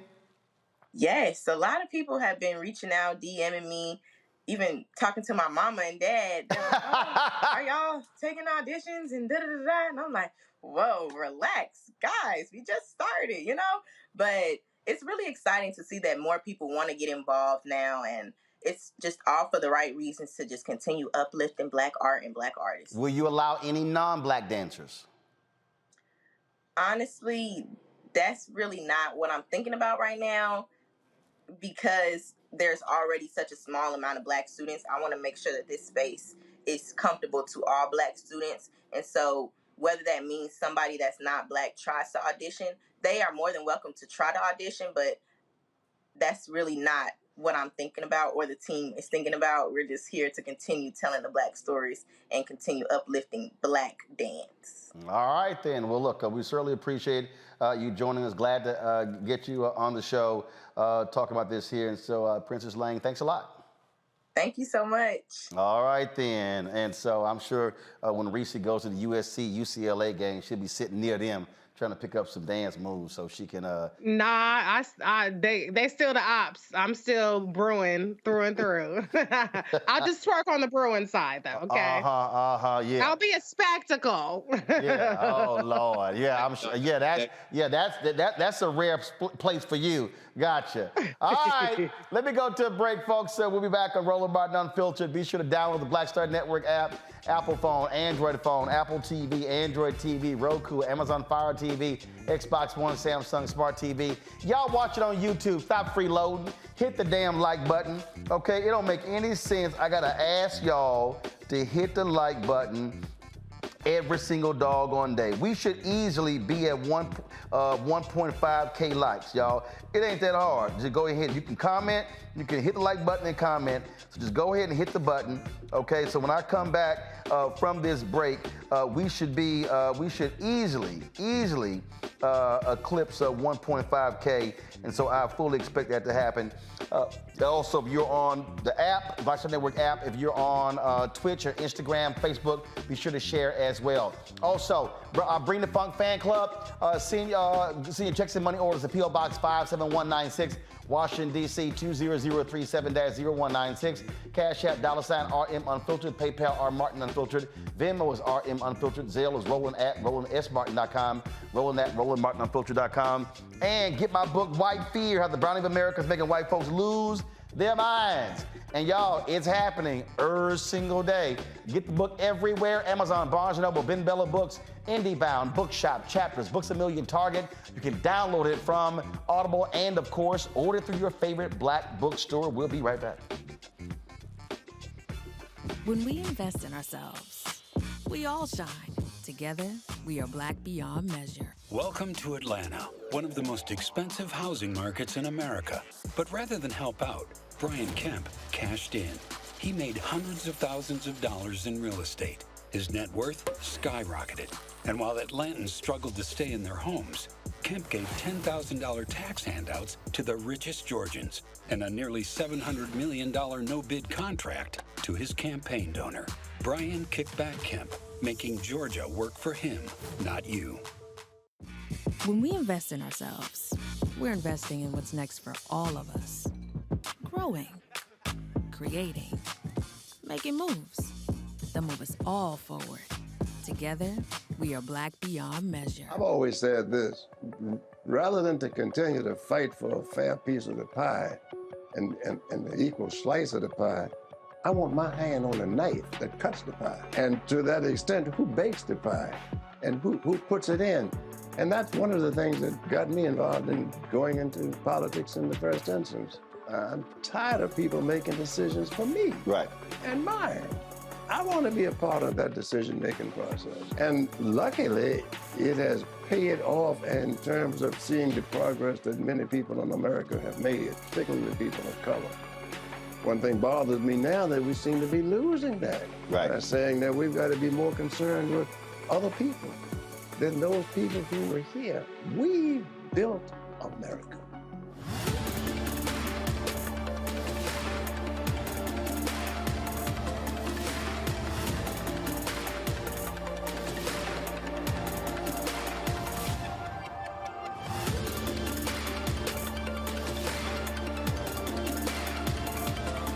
Libraries empower the community with education. Liberia Economic Development Initiative, LEDI, is hosting the International Life Changers Awards and Liberia's bicentennial to celebrate LEDI building the country's first modern public library and technology center. Join event host Roland Martin. Our honorees, Reverend Dr. Jamal Bryant, Zernona Clayton, Thomas Dorch Jr., Dana Lupton, Dr. Tammy Graysteele, on October 29th at the CNN Center, Atlanta. There are no public libraries in Liberia, but together we can change that. Get tickets at ledinow.org.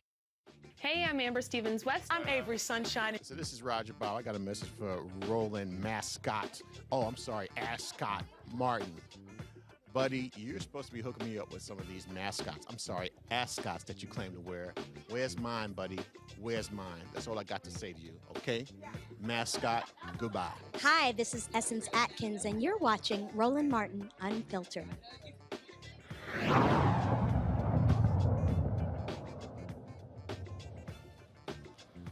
All right, so yesterday we were talking about the issue of racism and immigration and fascism by the far right in Europe and how what happens there eventually comes over here.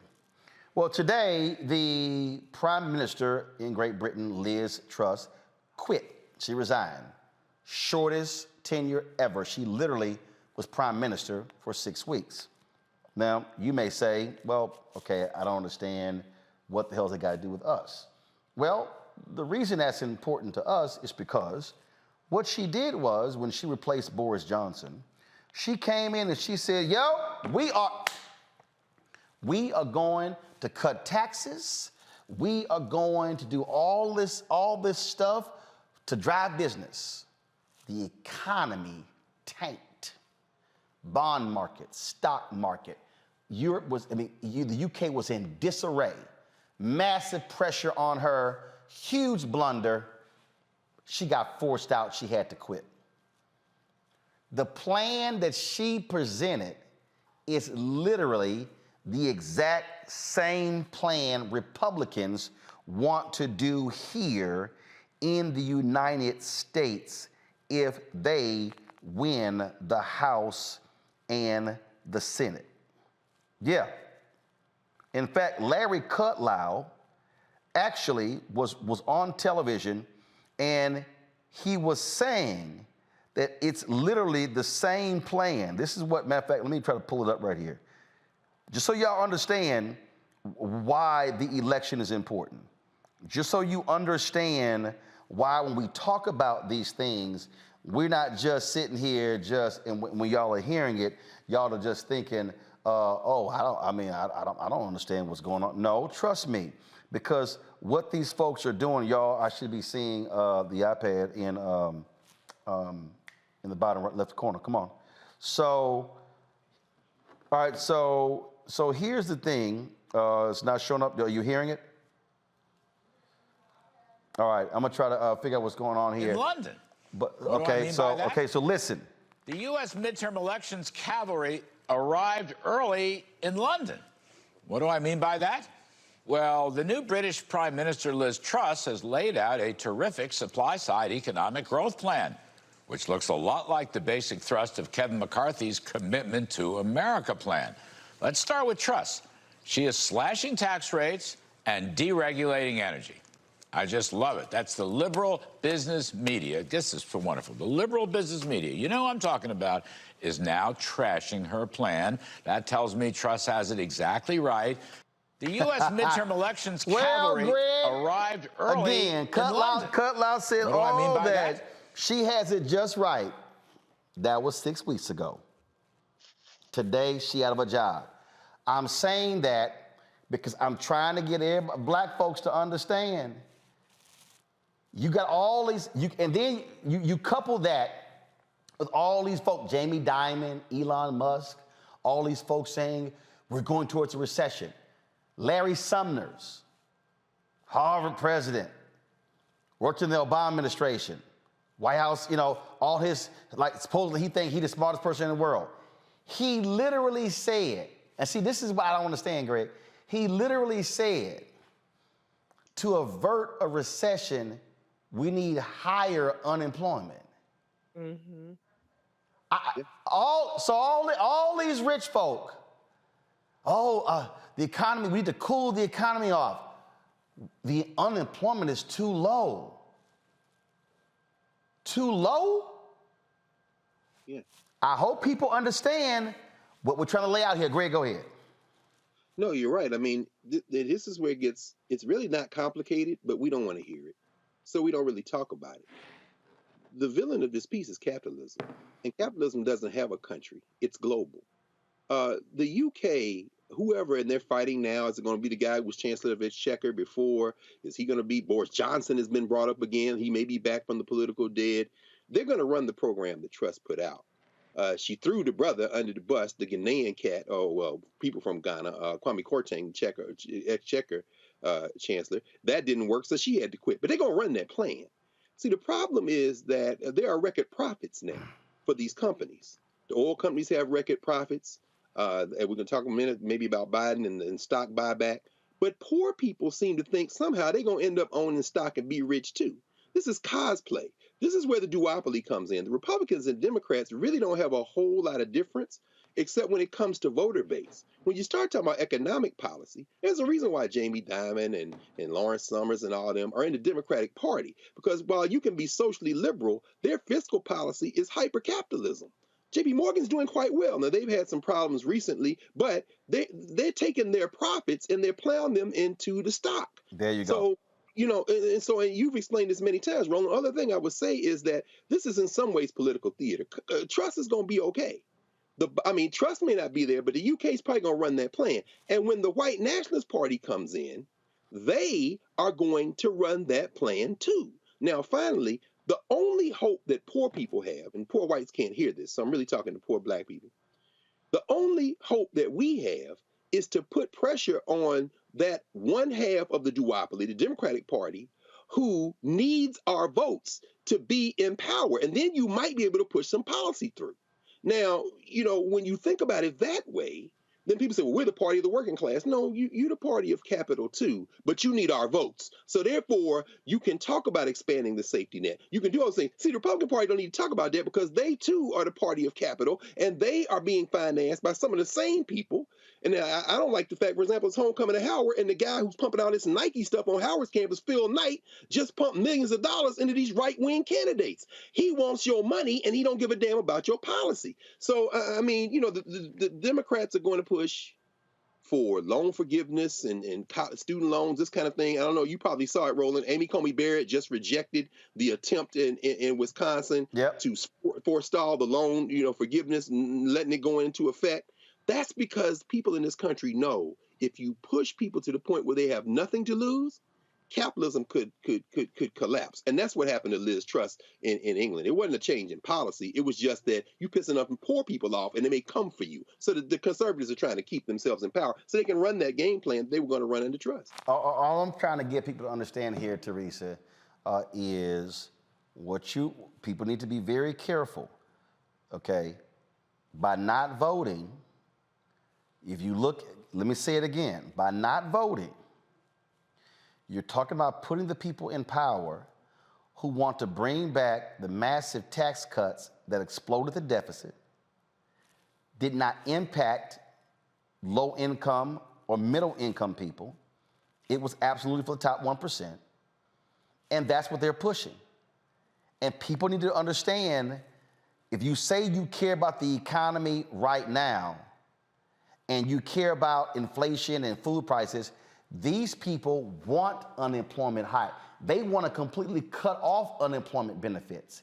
They don't want to see $15 an hour. They don't want to see a livable wage.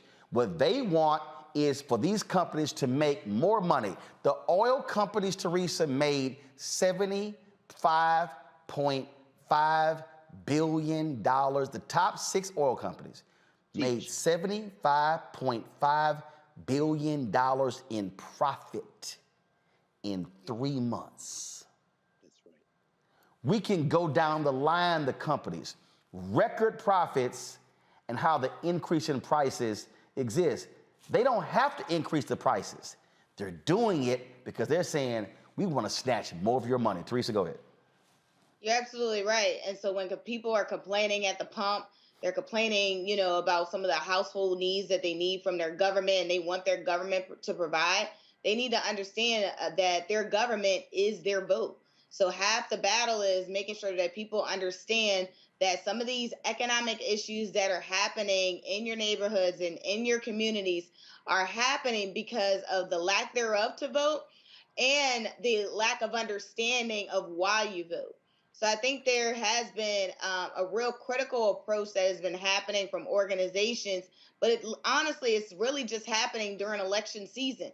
And this has to be year-round understanding that not only does your voice matter, it impacts. And that impact will absolutely not only directly affect your life, but will direct your bottom line. And so I think when people start to wisen up to some of the realities of, oh my gosh, when I, when I did not vote and I was silent, this individual was in, and they're wondering why some of the legislative priorities are not in their best benefit.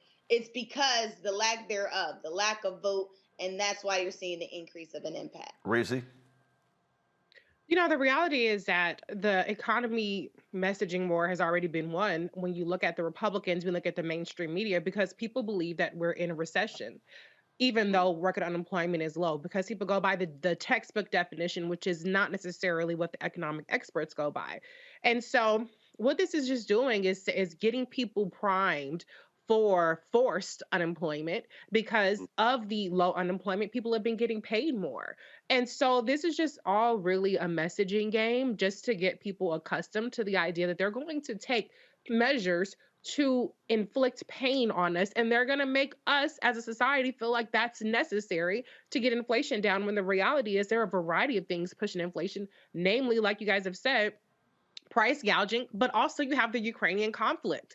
What Republicans have said is they're going to eliminate aid to Ukraine, which really emboldens Russia. And so, they're, I guess, making a bet that if you just throw Ukraine under the bus and that'll end the conflict, not thinking that that will further escalate and embolden Russia. And so there are a lot of things that are really at play here, but what's crystal clear is that Republicans are running on cutting Social Security and Medicare and Medicaid. You have Republicans like Brian Kemp, and who's running for governor again, and Greg Abbott, and Ron DeSantis, who will not expand Medicaid, who will not take the federal money to expand Medicaid, which is going to leave millions of people across the country without access to healthcare, which is directly affecting Atlanta residents who are losing a trauma center, one of the only trauma centers. And so Republicans are telling you out front, they're going to fuck us all over.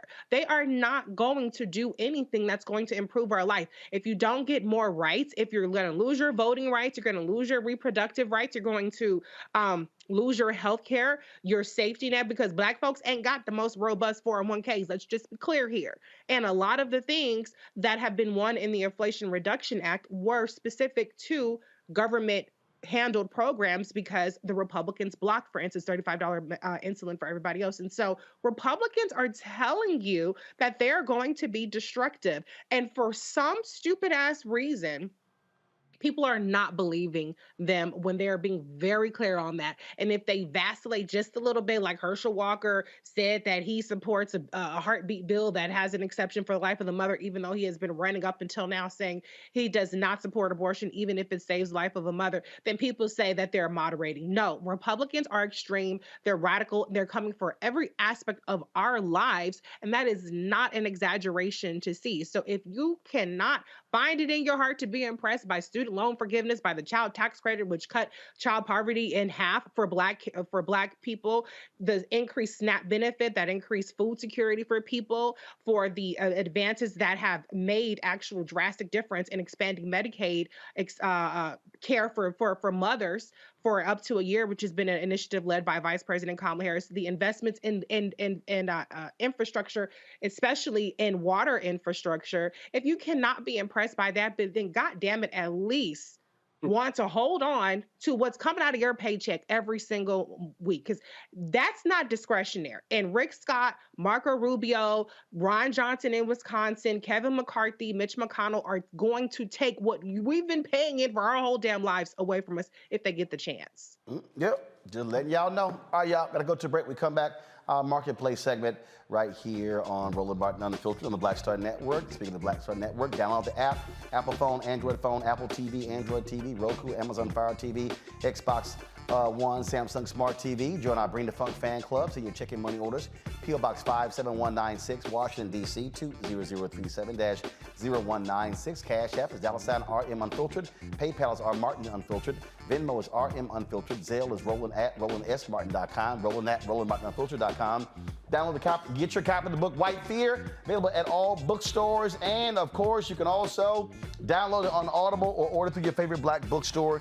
We'll be right back.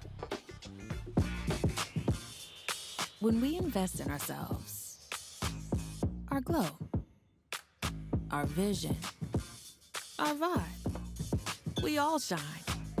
Together, we are Black beyond measure. Libraries empower the community with education. Liberia Economic Development Initiative, LEDI, is hosting the International Life Changers Awards and Liberia's bicentennial to celebrate LEDI building the country's first modern public library and technology center. Join event host Roland Martin. Our honorees, Reverend Dr. Jamal Bryant, Zernona Clayton, Thomas Dorch Jr., Dana Lupton, Dr. Tammy Graysteele, on October 29th at the CNN Center, Atlanta. There are no public libraries in Liberia, but together we can change that. Get tickets at ledinow.org. When we invest in ourselves, we all shine. Together, we are Black beyond measure. Hi, I'm Anthony Brown from Anthony Brown and Group Therapy. Hi, I'm BB Winans. Hey, I'm Dolly Simpson. What's up? I'm Lance Gross, and you're watching Roland Martin Unfiltered.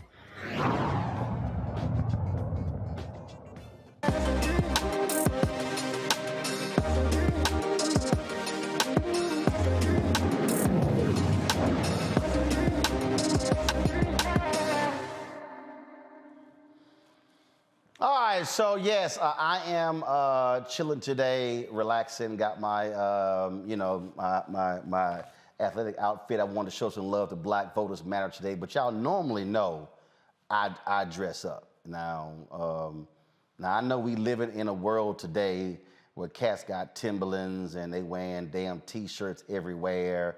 You know, in fact, the other day when I was, where was I going? I was speaking. And I needed my shoes polished. And I mean, it's like, it's hard to even find a place today to get your shoes polished, because cats today are not necessarily wearing shoes that require you to get polished.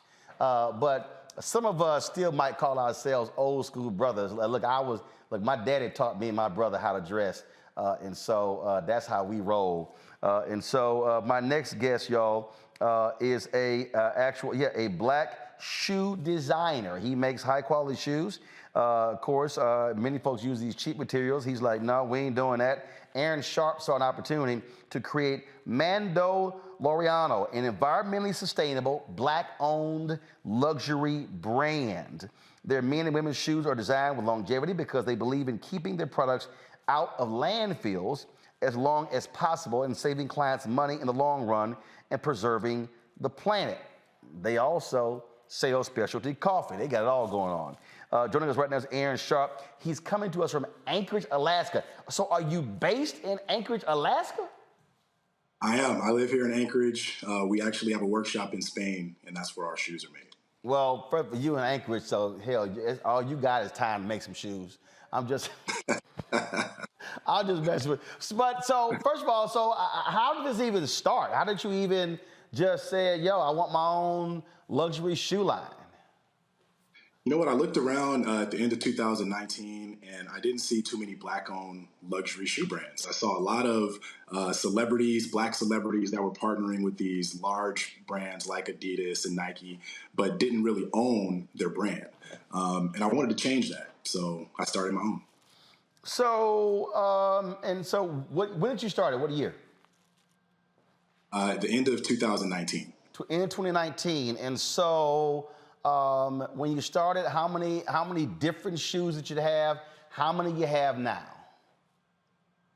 We started, I think, with about 7 or 8 different styles, and we're up to about 29 at this point. But the best part about what we do is we can customize anything that you see. So if you like the style and you want to change the color or the material, we can also do that for you. Now, the thing that stood out at me, because when you're saying, you want them to last as long as possible. I mean, that's the thing that drives me crazy. Like, I've got some shoes and I got to get them new soles, and a lot of shoes that they just don't last long. And so what is it about your shoes? First of all, it was so funny when I'll do the camera. Which one? Right here? Yeah, give me right here. Give me right here. So when Kara, my producer, brought me the box, when I first opened it, I said, "There's some damn golf shoes." Look like, did we lose him? So I said, I didn't see the box. I said, those are some golf shoes? I thought they were golf spikes at first. So explain to folk who are watching, explain, what makes these shoes so long lasting, and obviously they probably cost a little bit more, but there's a reason behind it. Go ahead, explain that. Right. So our sole, the sole that you see there, is a Goodyear welt construction. It's made of leather and it has the rubber inserts there to help you get traction from day one. So a lot of people that have worn slick dress shoes in the past. I can't stand that, bruh. New pair of shoes, right. Your ass sliding all over the place. Exactly. So those studs help control that a little bit. Okay. All right. And also, is it because of these studs, Anthony, go ahead and go back to the chat. Is it because of these studs that also gives you more longevity? Because normally when you have that sole, especially this part right here begins to wear out the ball of the feet. Right. So if you look at the heel of the shoe, we have a rubber insert. That's where you're going to be stepping the most.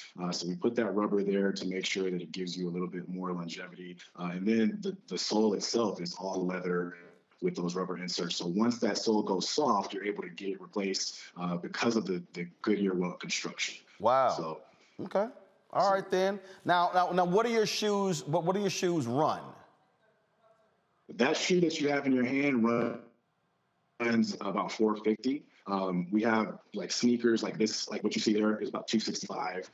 We go all the way up to over $1,000 depending on if you want an exotic material to use it for your shoe. So. All right, I'm gonna go to my panelists now, and I'm gonna start with Greg. And Greg, if it's one thing that I miss, Greg, I miss Black men who used to dress up going out. I can't tell you, it pains me when I see cats walk into a club dressed like I am. And I'm like, man, I can't. I'm straight ass old school, how I was raised. Look, if you gonna go out looking clean. Yeah, that's old school, brother.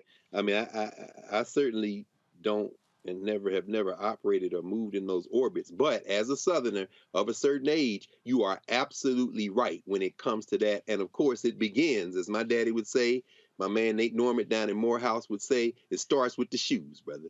It starts with the shoes. So I want to thank you, man, for this. And especially, and I mentioned this earlier with the young sister Isis Lang out there at USC, University of Southern California.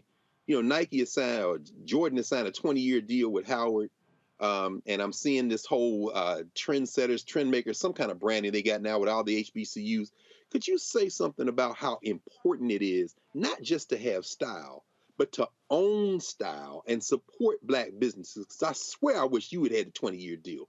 I don't like these companies coming in swagger jack and making billions, brother. How important is us for us to support you? It's extremely important. I'm not a big rap fan, but one of my favorite rappers right now is Russell out of the Bay Area. And he has a line in his song. He says, "It's hard to be what you never see," right? Representation is everything. It matters, right? If, even just having younger entrepreneurs that are looking to do what I'm doing now, that uplifts our entire community, right? They see that it can be done. They see that they have a blueprint now, right? And I think that's extremely important. All right, then. Reese.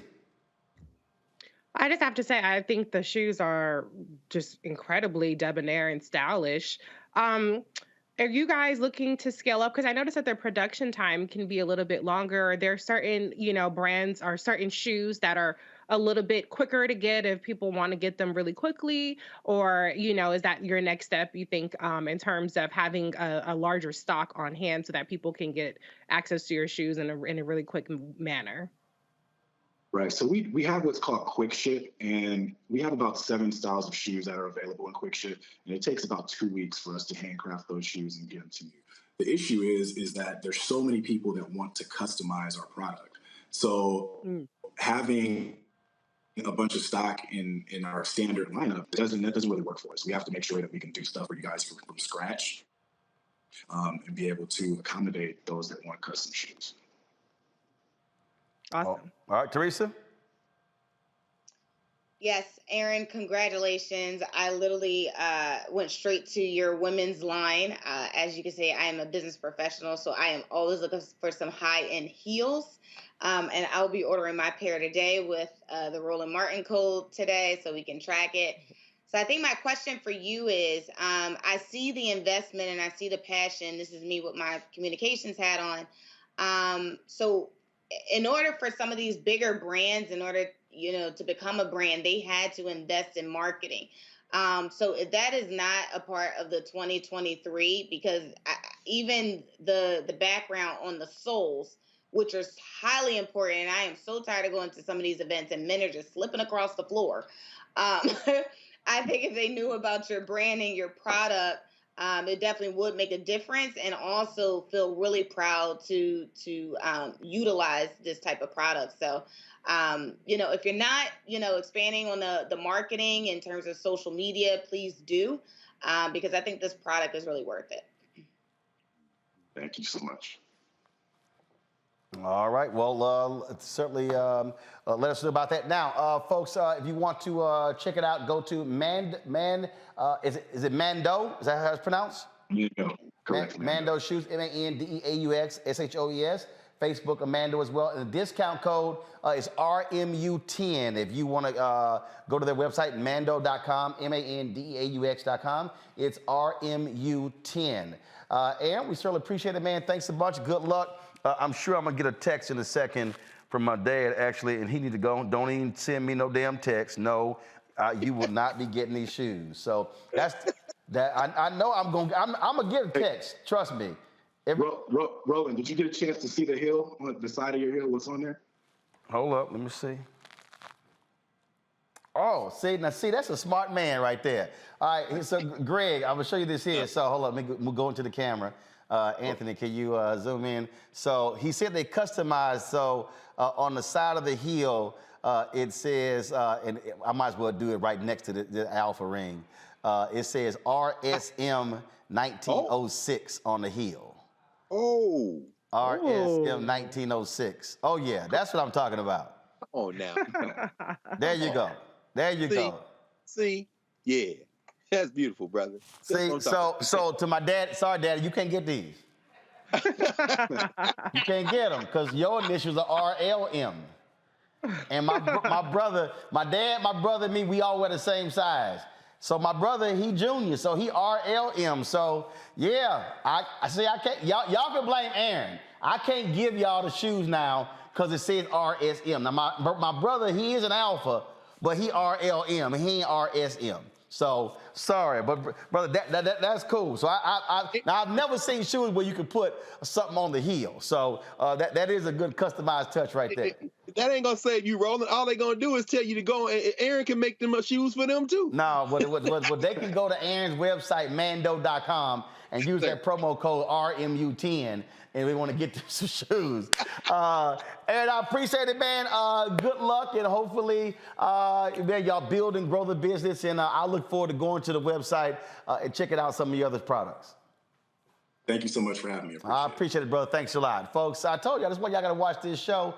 We are about featuring black folks who are doing amazing things. And so, what was it? Was the sister last week doing the cookware? We had the sister with the body product to slim you and help your butt and your breast. We had the Black Drape Company. We had, who else we had? I mean, say it again.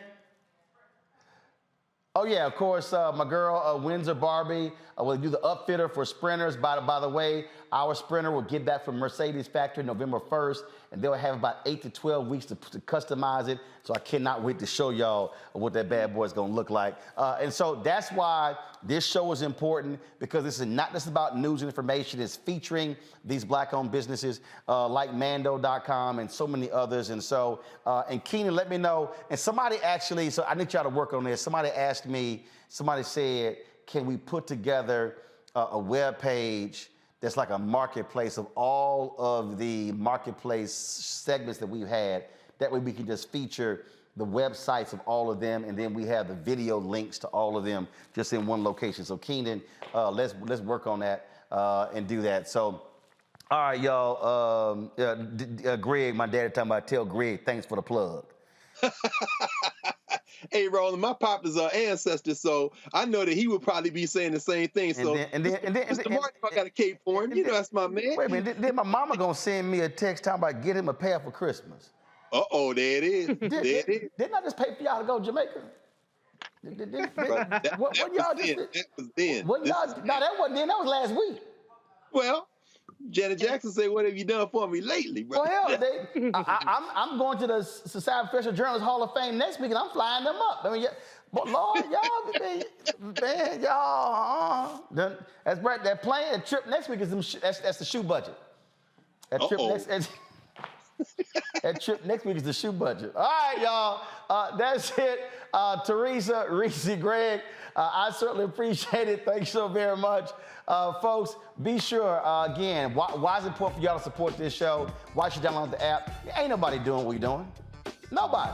Essence ain't doing it. Ebony ain't doing it. Blavity not doing it. Byron Allen and Griot, they ain't doing it. None of these folks are. Nobody is giving you not only this show 2 hours a day, but Faraji Muhammad's show 2 hours a day. You also, Mama talking about Jamaica's for my birthday. Man, y'all Negroes are, no, that was you. He went too. See, she ain't like she went by herself. No, Mama, nice try. Nice try. Nice try, Mama. That don't fly, because he went too. So, all right, y'all. So, again, y'all, we got this show 2 hours a day, Roger Muhammad show 2 hours a day, Deborah Owens show, Wealthy You, Jackie Hill Martin show, Balanced Life, Stephanie Humphries show, The Pivot. You got Greg Carr's show, The Black Table. You got Roland with Roland. Y'all, we got 3 shows in development. Y'all, hey, we keep talking about we got to have our own. We keep talking about how we got to be independent, but we're actually walking the walk and talking the talk. And so that's why it's important for you to support us in what we do, for you to help us in every single way. And so first, y'all, we have not hit 50,000 downloads. I don't understand what the problem is. Hit 50,000 downloads. Download the Black Star Network app, Apple phone, Android phone, Apple TV, Android TV, Roku, Amazon Fire TV, Xbox One, Samsung Smart TV. And again, your support matters. We need 2,000 of our fans giving $50 this month to hit $100,000. That averages out to y'all $4.19 a month, 13 cents a day. And it's important because, y'all, none of this stuff is free, y'all. None of this stuff is free at all. I mean, literally, our internet bill is $3,000 a month. because we got to have fiber, high-speed internet. And so send your check and money order to P.O. Box 57196, Washington, D.C. 20037-0196. Cash App is $RM Unfiltered. PayPal is R Martin Unfiltered. Venmo is RM Unfiltered. Zelle is Roland at RolandSMartin.com. Roland at RolandMartinUnfiltered.com.